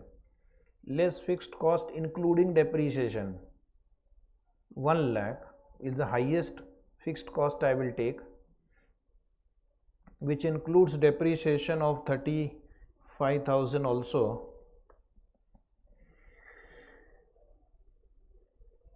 $75,000 and $50,000. Then write down EBT. EBT will be E minus F, contribution minus fixed cost, 12,500, 3 lakh, 637,500. Then write down less tax at the rate 25%. First number you type like this, 0.25 into 12,500. You will get this answer. Now just press 3 lakh and press equal to, you will get the next answer. Similarly, 637,500, press equal to 159,375. Earning after tax, G minus H, come on, 9,375, 2,25,000, and the last one, 478,125. Add back depreciation. So under that add back depreciation you will write 35,000 each, because this fixed cost is including depreciation and depreciation amount is constant. If you add these two numbers, you will get cash inflow. Come on, cash inflow will be equal to I plus J, 44,375. Without calculator you can do it. 2,60,000 and 5,13,125. 5,13,125. Is it right now?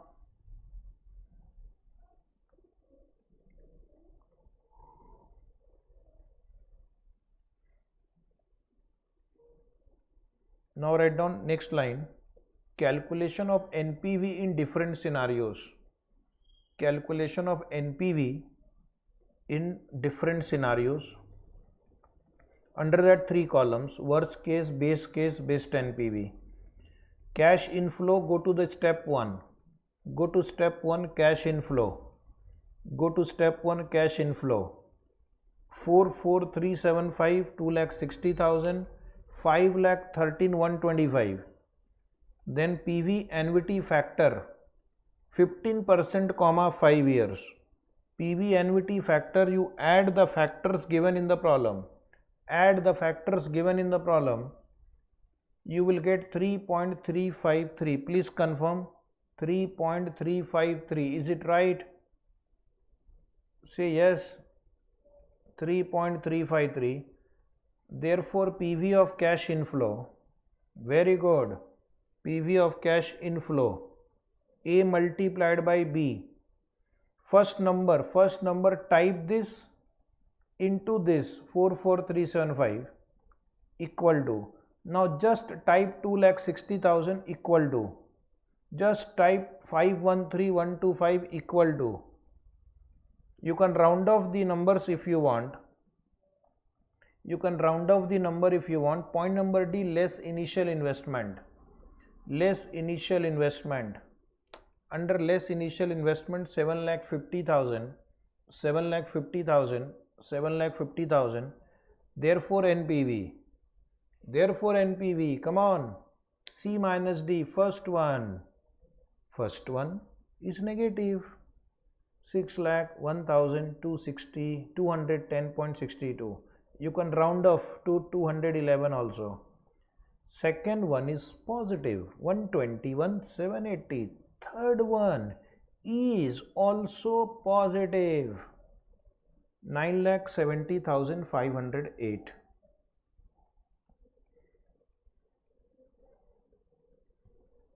This answer is over.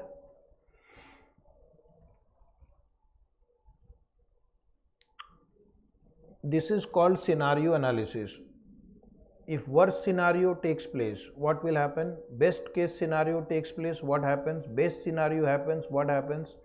And then according to your risk taking ability, you may or may not decide to go ahead with the project. Is it right?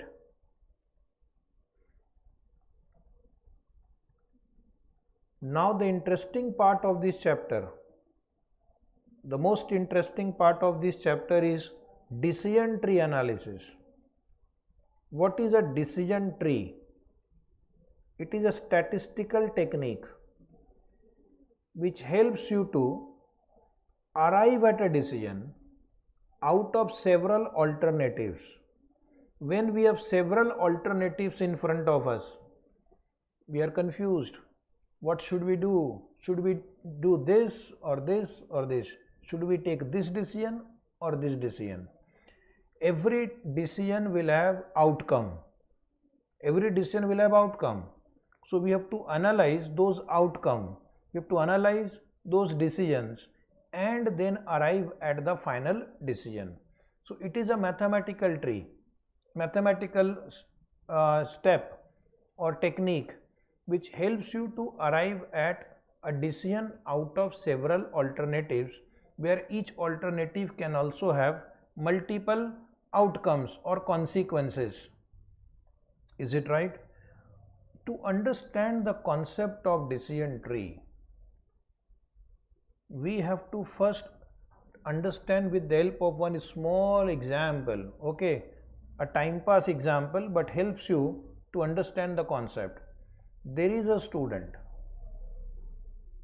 who asked me, sir, what should I do? Should I do CA or should I do MBA? I said, see, let us evaluate using a decision tree approach. He says, wow, you have a decision tree approach for such decision also? I said, yes, I have. So decision tree looks like a tree with branches, and that is why the name given is decision tree. Decision tree will be drawn from left to right. That means we will start from this side and move towards right. Decision tree is drawn from left to right. You can't draw from right to left. This will be wrong because the standardization is left to right. And if you have to take a decision, you will draw a rectangle or a square, whatever. Should look like a rectangle or a square. And you will give them numbers also. Okay, this is my first decision that I have to take. So I have to draw branches emerging from that. It is called decision node. We will call it decision node, N-O-D-E, decision node. and from decision node you have to write all the alternatives that you have. In our example we have only two, CA or MBA. Suppose you can have one more, CMA, or you can have one more, CS or LLB. No problem, you can write 2, 3, 4, 5, 6 decisions, 6 alternatives, which out of which one you have to choose. So depending upon the question we can have 2, 3, 4 branches emerging out of it. So write down what you want to do, CA course, what you want to do, MBA course, but there will be outcome. If you do CA course, what are the outcomes? Outcomes will be represented by a circle and they are also numbered. C1, circle number 1, or consequence, we can also call them consequence. If you take any decision, you have to face the consequences also. If you do MBA course, there will be consequences, so we'll give them C2. Outcomes or consequences will be numbered as C1, C2, C3, C4. Decision making box will be numbered as D1, D2, D3. So the consequences are, you will get a salary of 3 lakh rupees only. Suppose you have taken multiple attempts to pass, whose probability is 0.2. We will include probability also because outcomes can have different possibilities. You will become CA and you will get a salary of 3 lakh rupees whose probability is 0.2. You will become CA, let us say in 1 or 2 attempts, your salary will be 5 lakh whose probability is 0.4. Or you can become a rank holder also and your salary will be 9 lakh whose probability is 0.4. Okay, if you do MBA, here also we have consequences. Please draw the diagram in your notebook also, in your book also. Please simultaneously draw in your book. Are you drawing or just watching the show? This is not for watching the show. It is not a movie or a web series. You are learning. You have to be active and write also. So if you do MBA course, you will get 2 lakh rupees with 0.2 probability, or 2,50,000 with 0.4 probability, or you may get 3,50,000 with 0.4 probability. Suppose the decision is taken only on the basis of which course will give me higher salary. Is it right? The basis of decision is salary maximization. So what do I do? If I do CA course, these are my 3 possible salary package with these probabilities. If I do MBA course, these are my 3 possible salary packages with these 3 probabilities. So then I am going to calculate expected value of C1. What do you mean by C1? C1 means to do CA course. Expected value means I will take all the outcomes and I will multiply by their probabilities. So this is how we will compute expected value, expected salary. Because there are more than one with different probabilities, I have to find expected value. In case of chance node, I have to multiply outcome with probability. Can anybody be good enough and give me the answer? Because otherwise I have to do myself. Today there is no student in the classroom. They have all gone for holidays.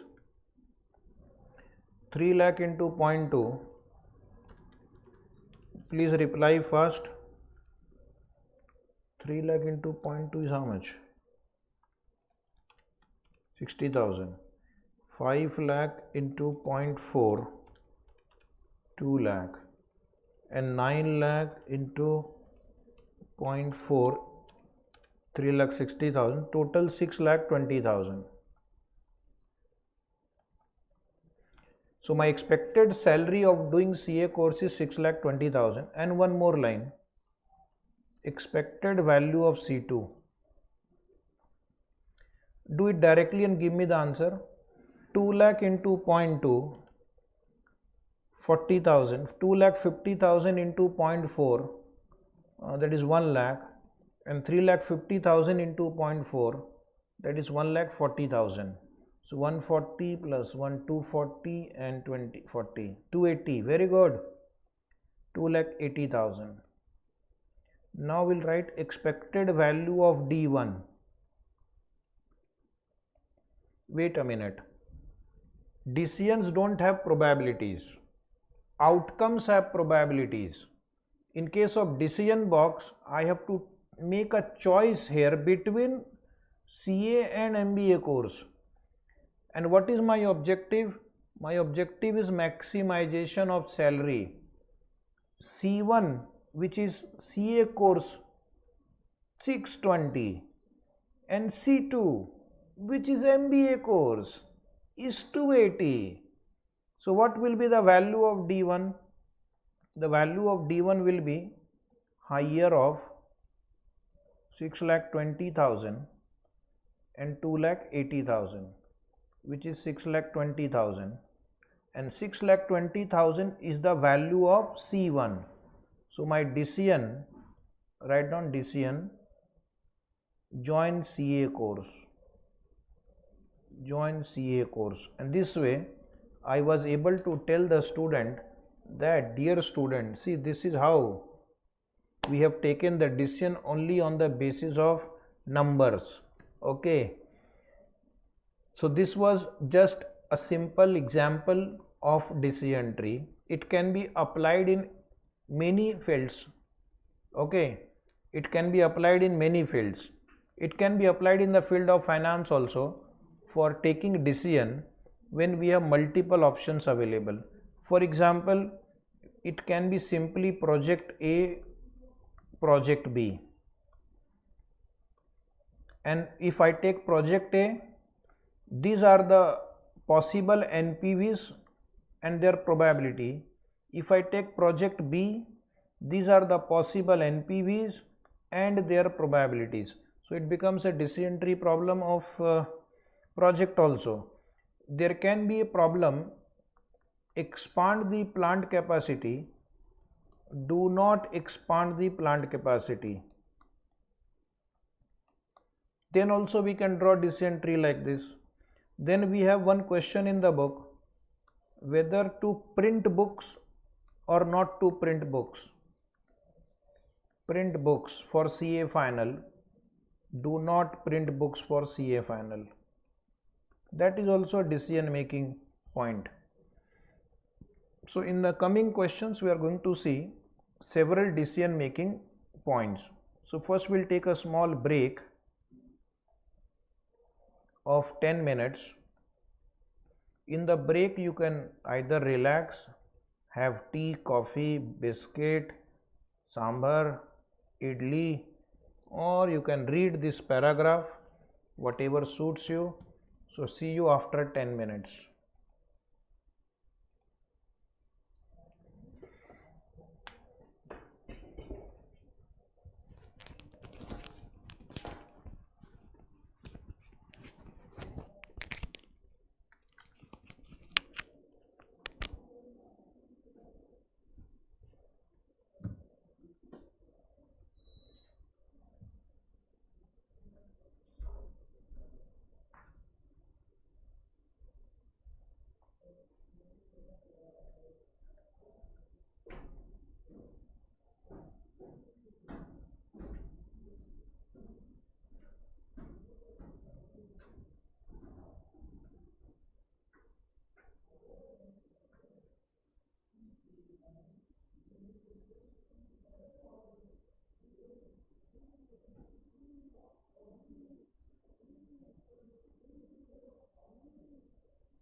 Hello, we are back. How are you? Enjoyed your break time? Let us come to discussion on decision tree analysis. First, we'll discuss the background, the theory part. Then we'll take some interesting question. Today you will practice all these questions. That will really be useful to you. For a theory question, what is decision tree? It's a statistical technique, okay, where we are going to present various decisions that we have to take, or various alternatives out of which we have to take decision. Like in the previous diagram, we had to make a decision out of two alternatives, whether to do CA or MBA, and then what will be the possible outcomes. If I choose a particular course of action, what will be the outcome, what will be the probability.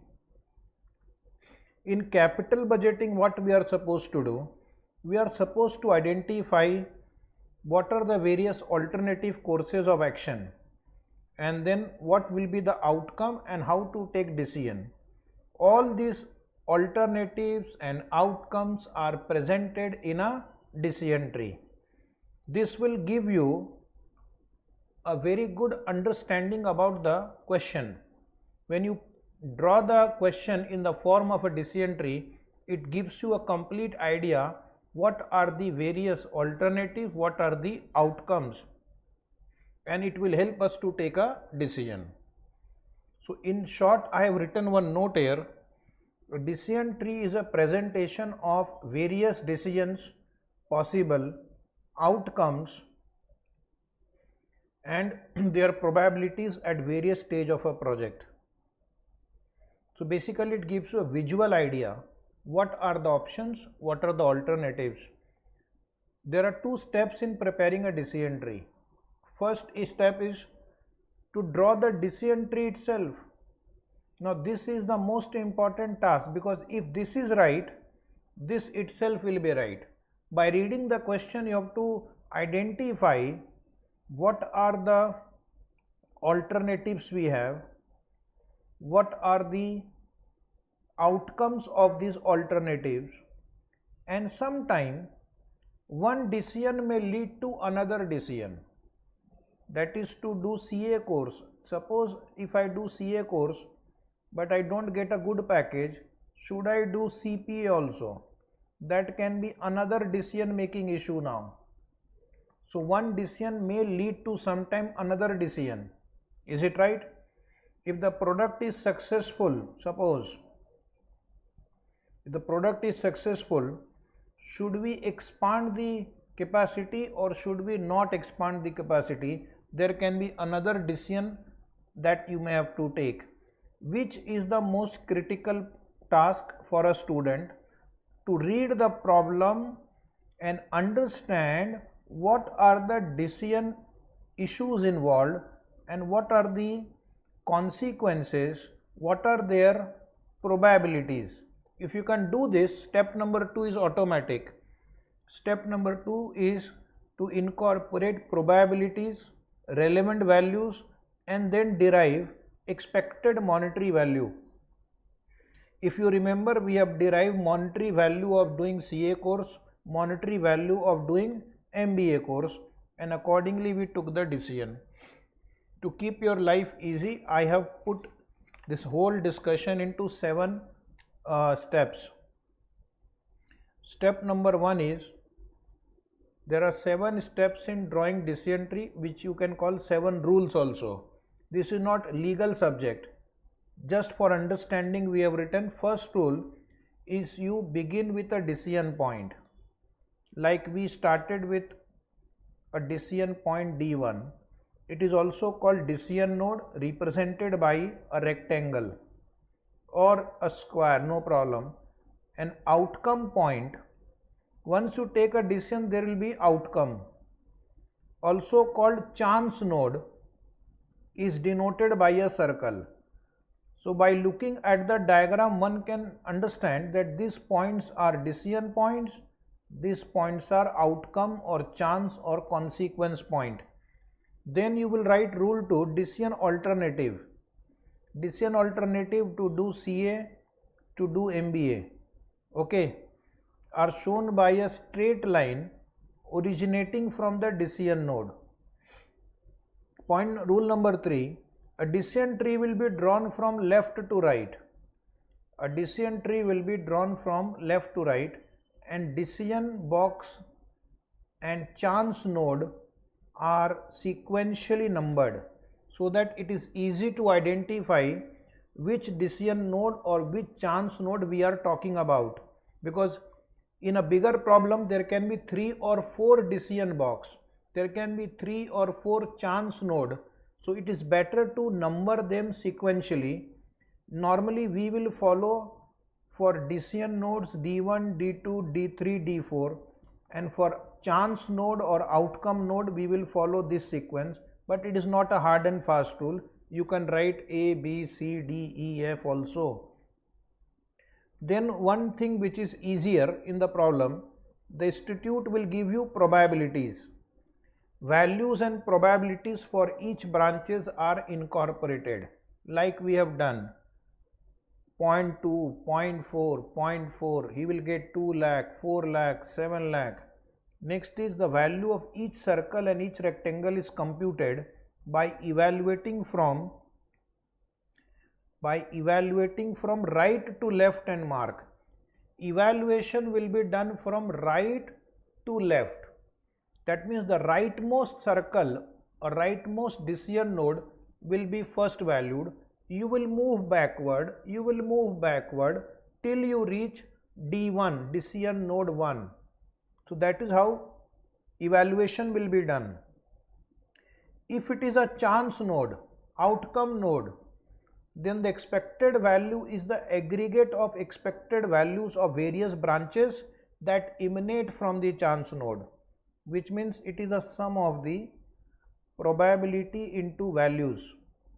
Look at that CA versus MBA diagram. Expected value of doing CA course was 0.2 into the value plus 0.4 into value plus 0.4 into value, and that becomes the value of a chance node. And the expected value of a decision node, in our example CA versus MBA, our objective was maximization of salary. I will take highest value, highest among the expected value of the various branches that emanate from the decision node. Now here I need to tell you one more thing. You can write also, please write also, later on you will forget. In case of cost minimization problem,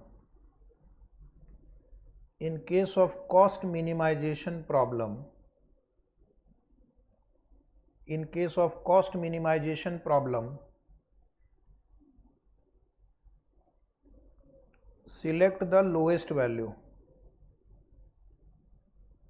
There are two types of question we are going to solve. Most of the question will be maximization of benefit, so we'll take highest value, but there are questions where we have to minimize the value,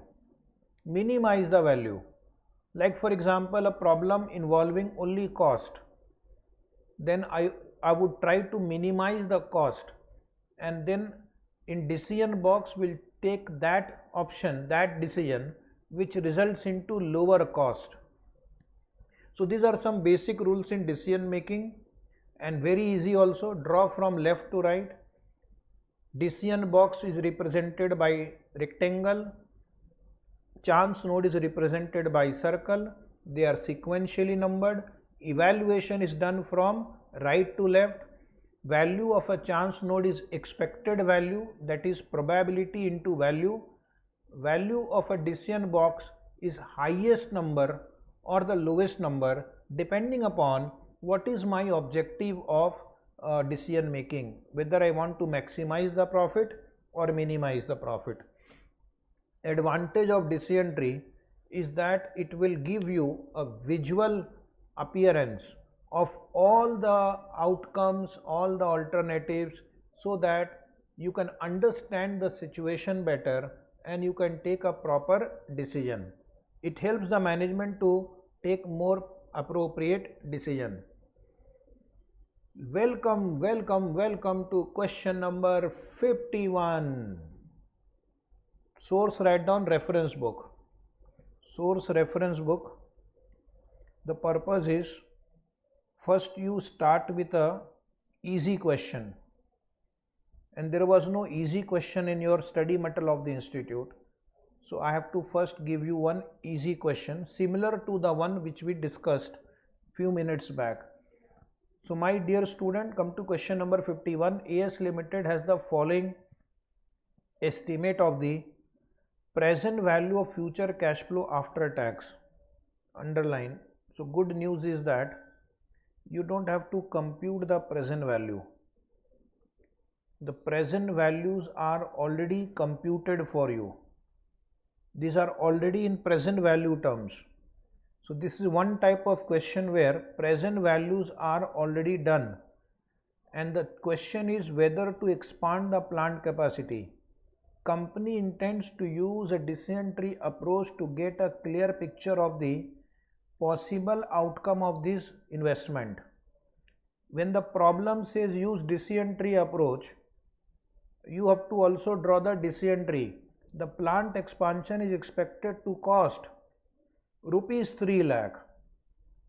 If you expand the plant capacity, you will have to incur a cost of 3 lakh.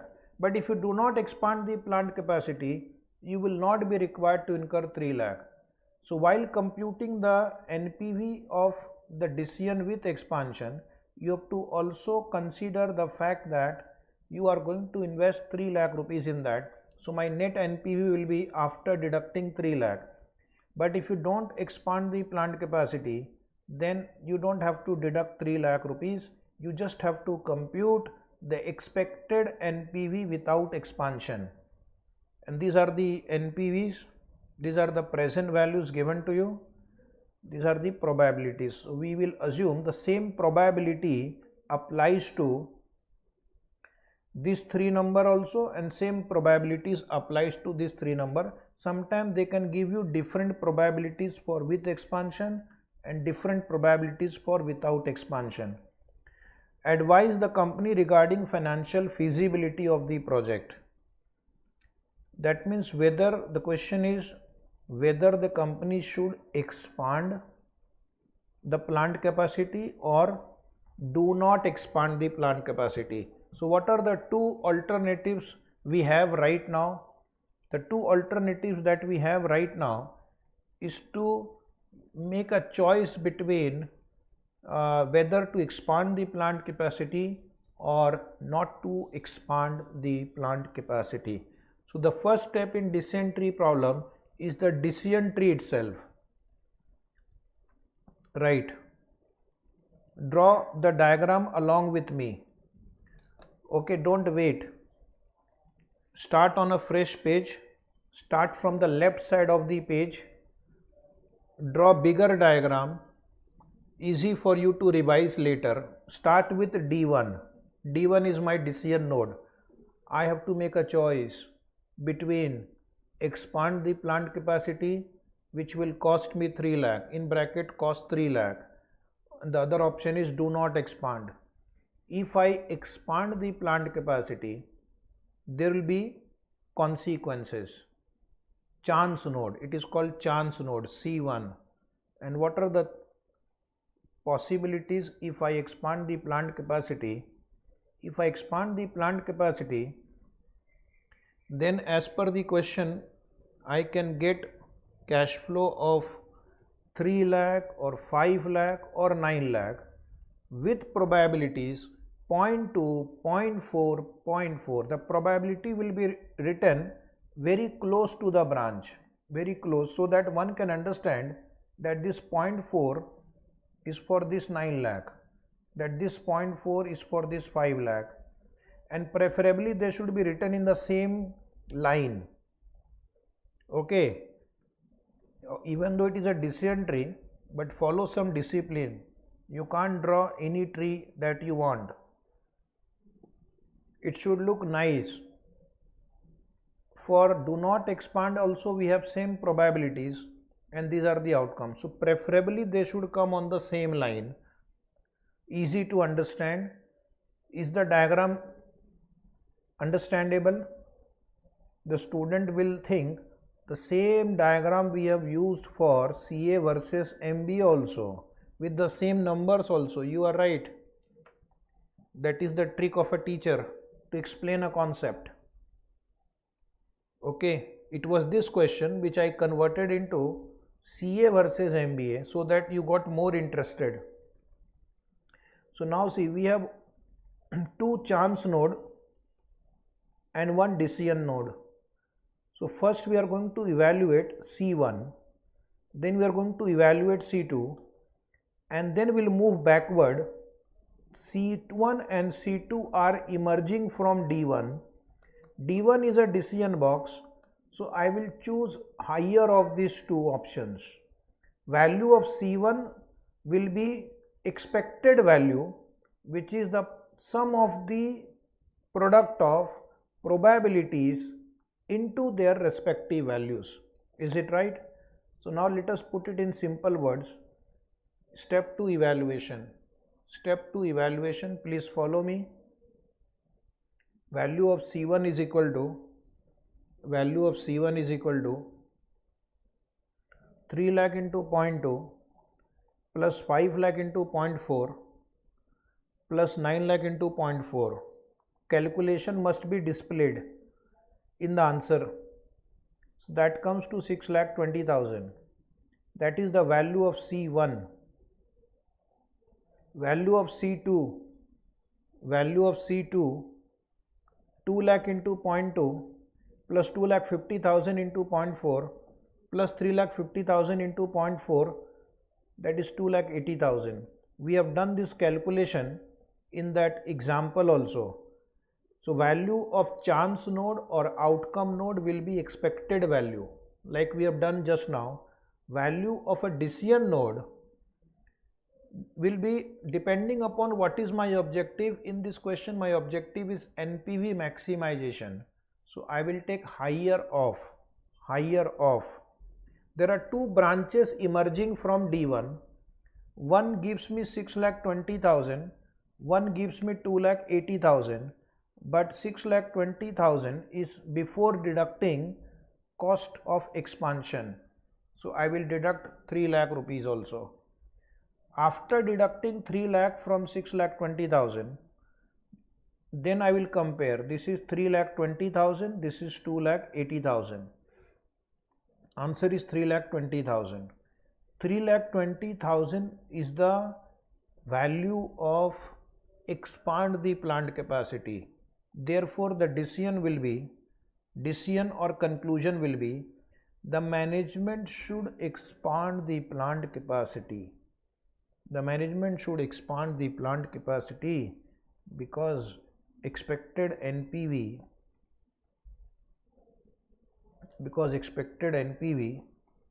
is higher. Because expected NPV is higher. That was a simple question. They are not going to ask you this question in the exam. Okay. Have you done? Please confirm. Have you done question number 52 now? Please come to question number 52. Now this question has got one historical significance also. Can you see that? Please guess what is the historical significance of this question number 52. Anybody guesswork? Yes, this is the exam in which I appeared and I also had to solve this question in the exam, and now my students will also solve. And one student is saying in this exam you got the rank also. Yes, you are right. And now this question was repeated in May 2004 exam also. and they have included in the study material. They have included one similar problem in the study material, only numbers are different. That you will find question number 53 below. 53 number, note down homework, or we'll see. Just wait. First come to 52. ASF Limited has an investment proposal requiring an outlay of rupees 40,000. The investment proposal is expected to have only 2 year economic life, 0 salvage value. In year 1, there is a 0.4 probability that cash flow after tax will be 25,000 and 0.6 probability that cash inflow after tax will be rupees 30,000. So in year 1, we can get 25,000 with 0.4 probability, or we can get 30,000 with 0.6 probability. That means if I start the project in year 1, there are two possibilities, 25,000 and 30,000. And then if I get 25,000, the probability assigned to cash inflow after tax for the year are as follows. If I get 25,000 in year 1, then in year 2, I will get either 12,000 or 16,000 or 22,000 with 0.2, 0.3, 0.5 probability. Is it right? If I get 30,000 in year 1, then I will have 3 outcomes in year 2. Either I'll get 20,000 or 25 or 30 with these probabilities. Is it right? Have you understood the question? The question is that suppose you start the project. I will roughly explain, you don't have to write. Then there are two possibilities in year 1. Either you will get 25,000 or 30. If you get 25 in the first year, then in second year you can get 12,000, 16,000, 22. If you get 30,000 in the first year, then in second year you will get 20, 25 or 30. And these are the probabilities given, which you will write next to that branch when we will solve it. Right now don't write, just wait. So this is the diagrammatic picture representation of this problem. This is the decision tree. This is D1. Okay, the other option is not to start the project only. If you don't start the project, NPV is 0. Use 10% discount rate. This time the student will have to compute the present value, because these cash flows will come in year 2 and this cash flow 25 and 30 will come in year 1. So in this question we have to compute present value. Previous problem, all figures were already converted into present value. Construct a decision tree. That is how you will draw. What NPV will the project yield if worst outcome is realized? Worst outcome means you will get 25,000, the lowest in the first year, and 12,000 in the second year. This is the worst combination. Lowest, lowest, lowest, lowest. Find out the NPV and find out the probability of the occurrence of this NPV. But if suppose your luck is good, you will get 30,000 in first year, highest number, and 30 in the second year. This is best combination. 30 in first year, 30 in second year. And what is the probability of that occurrence? Third question, will the project be accepted? Will the project be accepted means I have to find expected NPV. And if my expected NPV is positive, I will say accept. If the expected NPV is negative, I will say reject. And the discounting factor is given. For year 1 take 0.909, for year 2 0.826. This question seems little complicated, but actually it is very easy. First you write down step 1 decision tree. Dysentery start from left side, start from little below, maybe you keep 20 lines or 15 lines blank, and then you start writing. Today I have two choices: start the project, do not start the project. If I do not start the project, no further discussion, NPV will be 0. But if I start the project, then I have consequences. In year 1, we have two possible outcomes. In year 1, we have two possible outcomes. Either I will get 25,000 or I will get 30,000 with probability 0.4 and 0.6. Up to this you please write down. Both numbers should be on a straight line, one below the other, and it should come below year 1. Year 2, and you need some space here also, okay, I need ½ inch space here also, so don't go to the extreme corner of the page, keep 1 inch blank on the extreme right side of the page.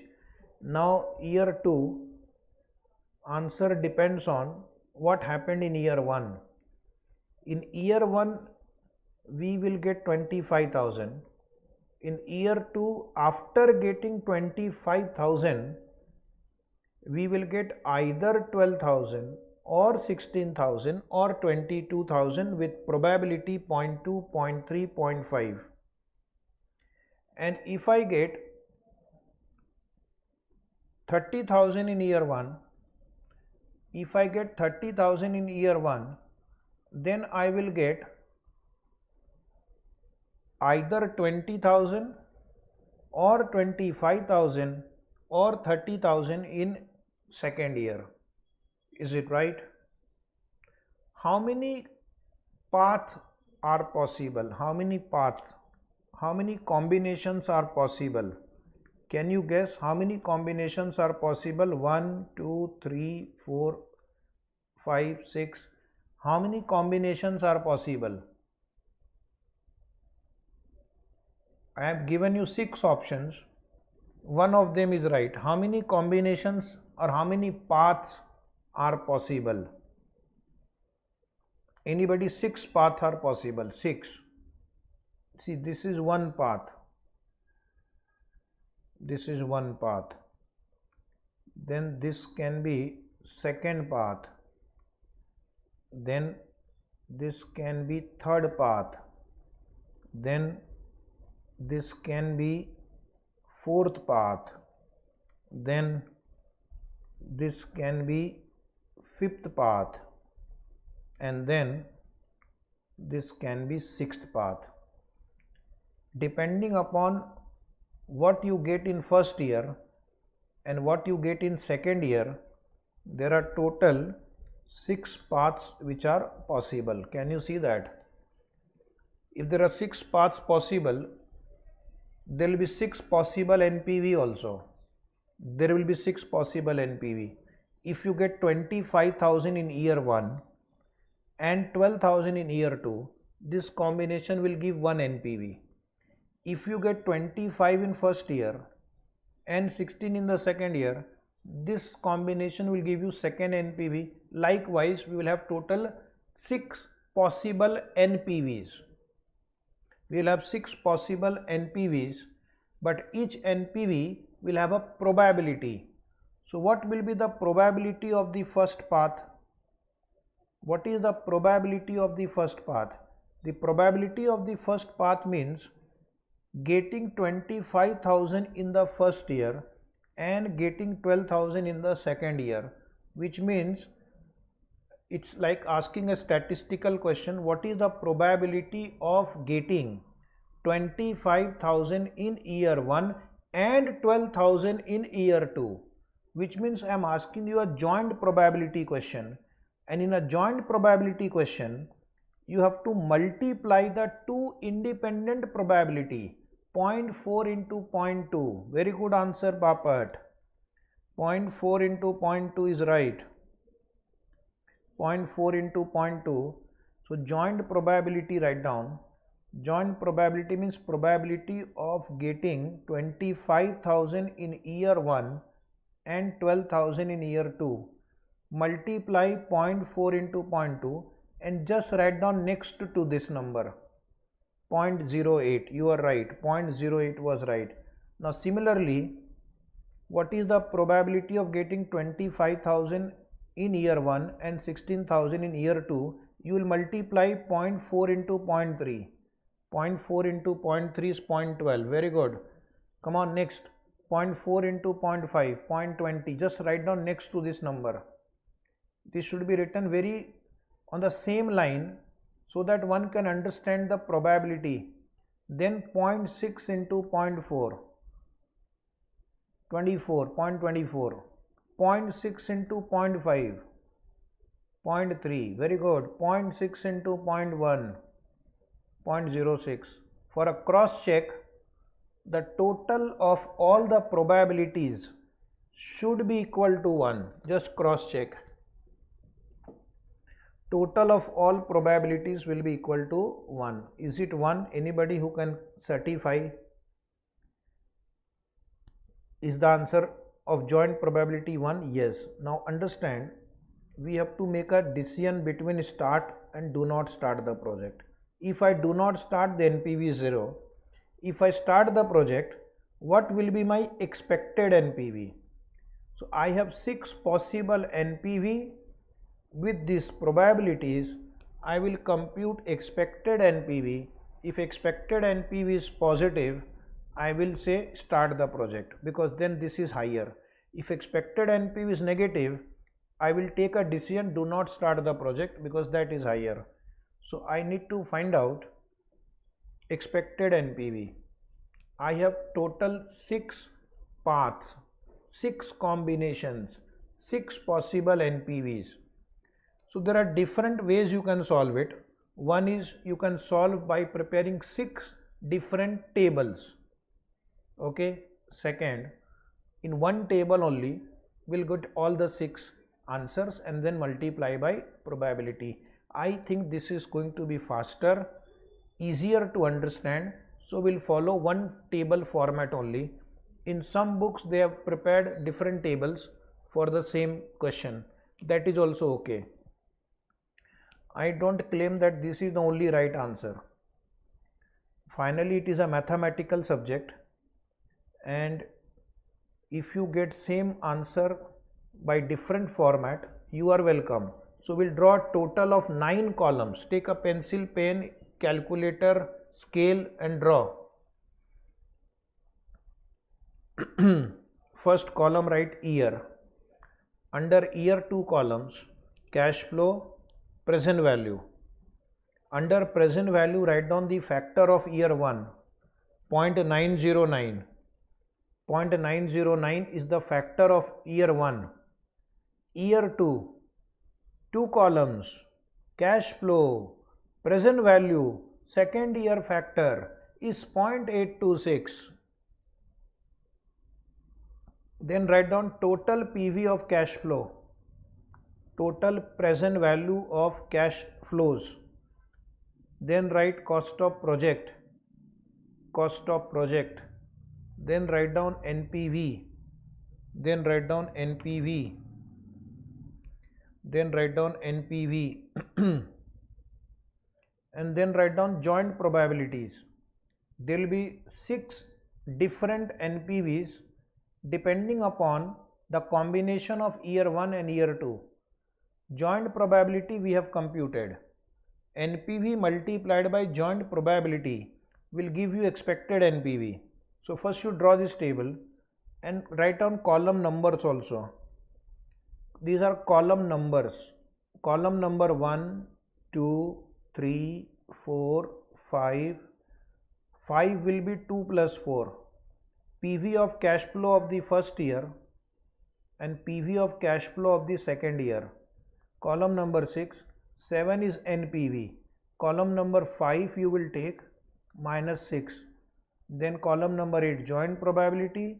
Column number 9 7 into 8 NPV into joint probability. Column numbers will help you to understand later when you are revising. If you want to write, write. If you don't want to write, then also write. Who will give you the choice? If given a choice, you will not write. Okay, so now my number crunching will start. Year 1, cash flow is 25,000. Cash flow is 25,000. One possible cash flow is 25,000. Multiply by 0.909. You will get a present value 22725. Keep 3 lines blank. Keep 3 lines blank and write 30,000 into 0.909. 27270. This is my first year. Either I will get 25,000 or I'll get 30,000.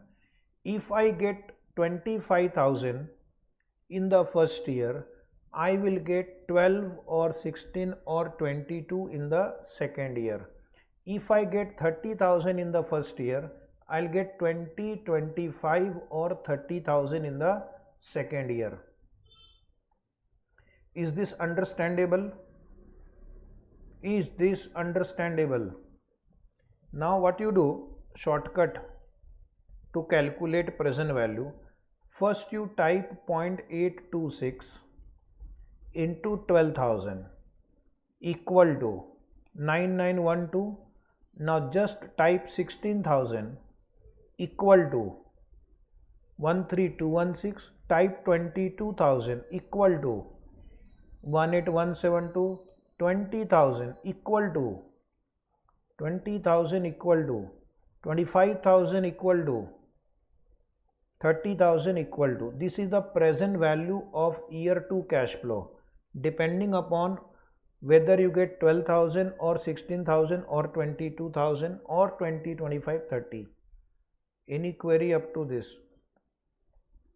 Anybody any query on this till now? No query. This is my year 1 cash flow. This is my year 2 cash flow, present value terms. So if this combination happens, my present value will be total of 22,725 and 9912, 32,637. But it is possible in year 1 you get 25,000 and in year 2 you get 16. So present value will be 13216. Please add 22,725 plus 13216. This combination suppose takes place, this and this 35941. Now the third combination is 22725 plus 18172. Please reply. 40897. Depending upon cash flow of year 1 and year 2. Now same thing, in second year you will get 27270. First year, sorry. Second year you can get this number or this or this. So first you add these two. 43790. Now you add 27270 and 20650. 47920. Now you add this number and this last one, 24780, 52050. These are the 6 possible PV of cash inflows. Depending upon which path you take, accordingly your PV will change. Cost of the project is same, 40,000 each. Cost of the project is same. Now NPV will be difference between these two columns. Please write down yourself. 32,637 minus 40,000. 7363 negative. 4059 negative. Without calculator try. 897 3790 7920 12050. Can you see that?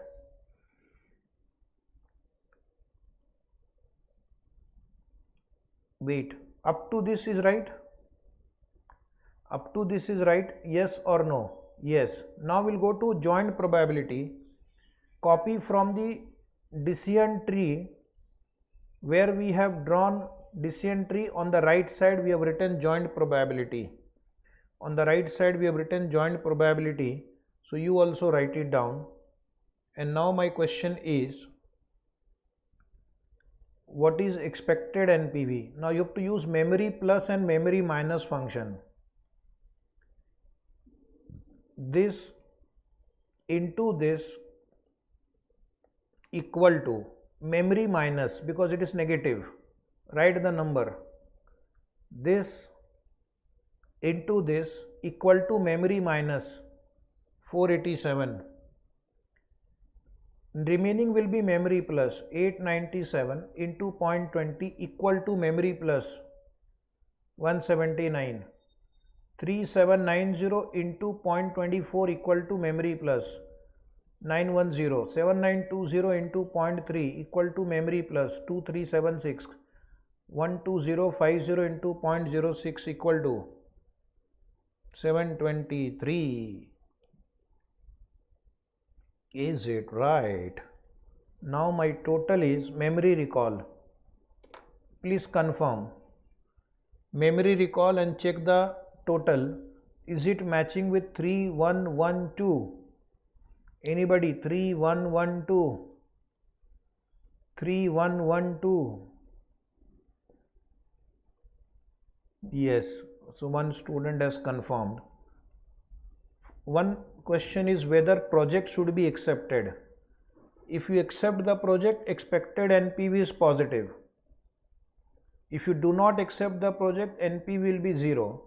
So I will accept the project. Write down point number 1 below. The project should be accepted.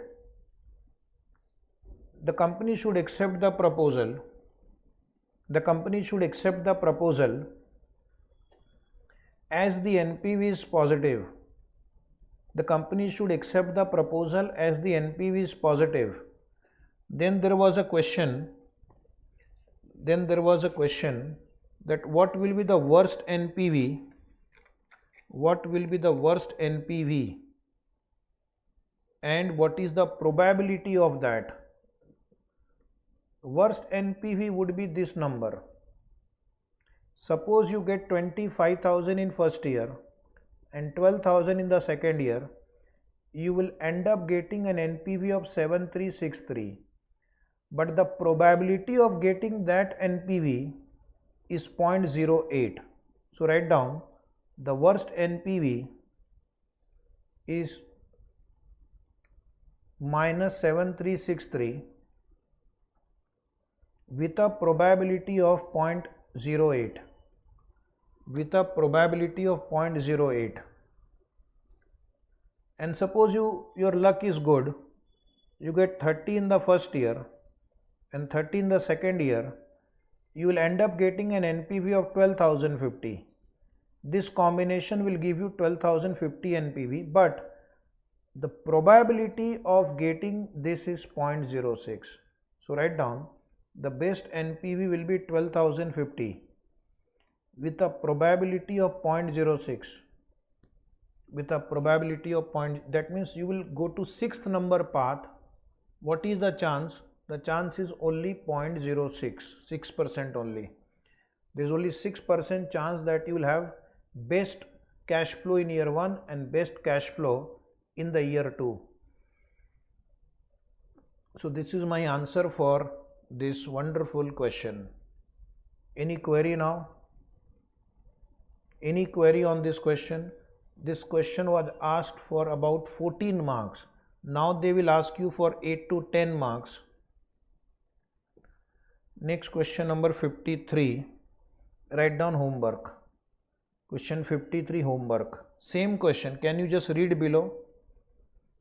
Can you read the question and you will find they have, I think, doubled all the numbers. All numbers they have multiplied by 2. See the creativity of your great institute. All numbers in question number 53 is double of the previous answer. What more do I explain? So you will solve it as homework. Keep 2 pages blank. Keep 2 pages blank. Now we'll go to question number 54. Okay. So should we take it today or tomorrow? Please confirm. Today or tomorrow? If you have time, I can take it today also.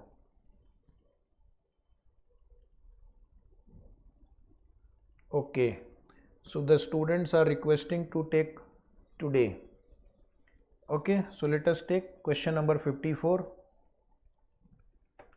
Krishna is facing water crisis in Chennai. He is considering drilling a well within his compound. In the past, only 70% of the wells drilled showed adequate water at 200 feet of depth. So you have 2 options: to drill or not to drill. Okay, that is my choice I have to make. If you drill, then you will get water whose probability is 0.7. If you drill up to 200 feet, you will get water. You will get water, but there is a 30% chance you will not get water. If you don't get water, on finding no water at 200 feet depth, first you drill 200 feet and you may get water with 0.7 probability, you may not get water with 0.3 probability. If you do not get water, you have to make a choice. What is the choice? Do not drill further 50 feet, or you can say drill further 50 feet, drill further, and do not drill. You have a choice here. If you drill further 50 feet, again there are 2 possibilities. You may get water and you may not get water. You will get water has only 0.2 probability, which means you may not get water after drilling further, has 0.8 probability. Okay. So once you understand the question, you can understand the answer. That is how mathematics work. Today I have to decide whether to drill 200 feet or do not drill. If I drill 200 feet, I'll get water whose chance is 0.7. If I don't get water, the probability is 0.3. Once I get water, my job ends here. But if I don't get water, I have to decide drill further or do not drill further. If I drill further, again I will get water has 0.2 probability and I will not get water has 0.8 probability. Is it right?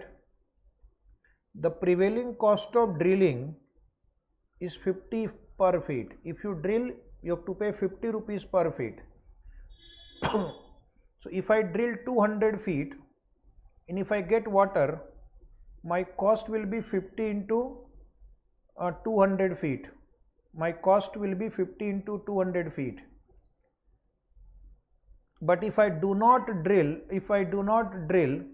then I have to purchase water from the market and pay 15,000. If I do not get water, but I drill further, and if I get water, my cost will be 250 feet into 50. If I do not get water and do not drill further also, my cost will be 15,000 I have to pay to the market, and 10,000 is the drilling cost of 200 feet. And my bad luck, I don't get water, I drill further and still I don't get water. I have to purchase water from the market for 15,000 and I have incurred 50 rupees per feet on drilling.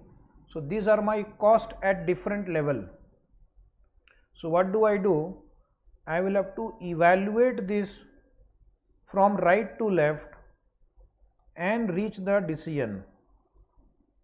So this is suppose D1, this is C1, this is D2, this is C2. So evaluation will be done from right to left. This time the objective is cost minimization. This time the objective is cost minimization. So I will choose that decision which will minimize my cost. Is it right? So write down step 1 decision tree. Very easy question. Very easy question. Just read the problem, keep question in front of you and look at the answer. We have two choices to be made today. Either you dig well 200 feet or you purchase water. These are the two alternatives today in front of me. If I dig the well for 200 feet, there are two possibilities. There are two possibilities. I will not get water, 0.3 probability. I will get water, 0.7 probability. If I get water, my cost will be 200 into 50, 10,000. 200 into 50, 10,000. If I do not get water, I have to take a decision. The decision I have to take, should I dig further or do not dig further? Should I dig further 50 feet? Should I dig further 50 feet or do not dig further? If I decide not to dig further, I will purchase water from the market for 15,000 and I have also incurred the digging cost of 10,000. So my total cost will become 25,000. But if I dig further, there are two possibilities. Either I may get water with 0.2 probability or I do not get water with 0.8 probability. If I get water after digging further 50 feet, my total cost will be 250 feet into 50 rupees, 12,500 will be my total cost. But my bad luck, if I do not get water even after drilling further 50 feet, I have already incurred 12,500 rupees in digging, plus I have to purchase water from the market at 15,000. So my total cost will be 27,500. My total cost will be 27,500. Is it right now? Is this right? Please say yes or no. Yes. So this is my diagram. Any query on the diagram? Any query on the diagram? No query. So my evaluation will be from right to left. First I will value C2, which is a chance node, which will be values multiplied by probability. Then I will value D2, which is a decision node. My objective is to minimize the cost. My objective will be to minimize the cost. Then I will value C1, which is again a chance node. I will compute expected value 0.3 into D2 plus 0.7 into 10,000. And then I will value D1. My objective is minimization of cost, which will be lower of 15,000 and the value of this C1. Not very difficult, just think about it. I'll give you 5 seconds to think. Is it right? Write down below the diagram, write down step 2 evaluation. Step 2 evaluation. Continuously look at the diagram. If it is chance node, multiply by probability and their values. Multiply probabilities with their values. C2 equal to 0.2 into 12,500 plus 27,500 into 0.8. So that comes to 24,500. below that we have D2, before that we have D2. We are moving from right to left. So the previous box is D2. D2 is a decision node. Objective is cost minimization, lower of the two. So there are two branches. One is giving you a value of 24,500 and the other branch is giving you a value of 25,000. So you will choose lower of the two. Why lower? Cost minimization. D2 is emerging from C1. D2 is emerging from C1. Expected value of C1. C1 is a chance node. C1 is a chance node. So there are two branches, one with probability 0.3, one with probability 0.7. The one with probability 0.3 goes to D1, which gives you 24,500, and one with probability 0.7 goes towards 10,000. So my expected value is 14,350. My expected value is 14,350. Diagram should be continuously in front of you. And then expected value of D1. D1 is the decision box. There are two branches, one going towards 15,000 and one going below towards 14,350. Cost minimization is the objective. You will write lower of 15,000 or 14,350. 14,350 is the answer. 14,350 is the value of dig 200 feet and 24,500 was the value of dig further 50 feet. So my decision will be first I will dig 200 feet. If I do not get water, I will dig further 50 feet. First I will dig 200 feet. If I don't get water, then my second decision will be to dig further 50 feet, because those two numbers give me lowest value. So I have to write a conclusion also. Without conclusion, don't come home. Write down decision. Decision tree problem cannot be completed without decision. Right, please. Krishna should dig the well. Krishna should dig the well, and on not getting the water, he should dig further 50 feet. And on not getting the water, he should dig further 50 feet. He should dig further 50 feet. Okay. So this is our important question we have solved. Now we will continue tomorrow. Thank you very much for joining. Those who are attending on YouTube, thank you very much. We will continue tomorrow at the same time, 6:45. It is better to join the live streaming batch and get your doubts cleared. These lectures are on the YouTube. Please watch it, every lecture. You can download the notes also. Right now we are running a very important scheme for the benefit of all our CA students. You can purchase our video lecture only for 3,500. The entire syllabus, will get the hard copy of the notes, summary, chart also, and our access to app which will have MCQs also. You can also buy FR products also, which have all the study material, and you'll get MCQ app also. MCQ in the book also we are providing, and our syllabus covered is very, very comprehensive.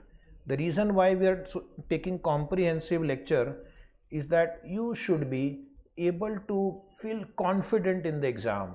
When you go to the exam, you should feel that yes, I have learned this chapter, I have done this question, I don't have surprise element. And if you don't have any surprise element in the exam, then only you will be able to score very good marks in the exam. And for that, a detailed coverage is required, good presentation skill is required, and everything you get in the lecture. So please share this video with maximum number of your CA final friends who who are going to appear in May 24, November 24, May 25 exam. It will be really very useful to them. Okay, so thank you very much and see you tomorrow. Bye bye.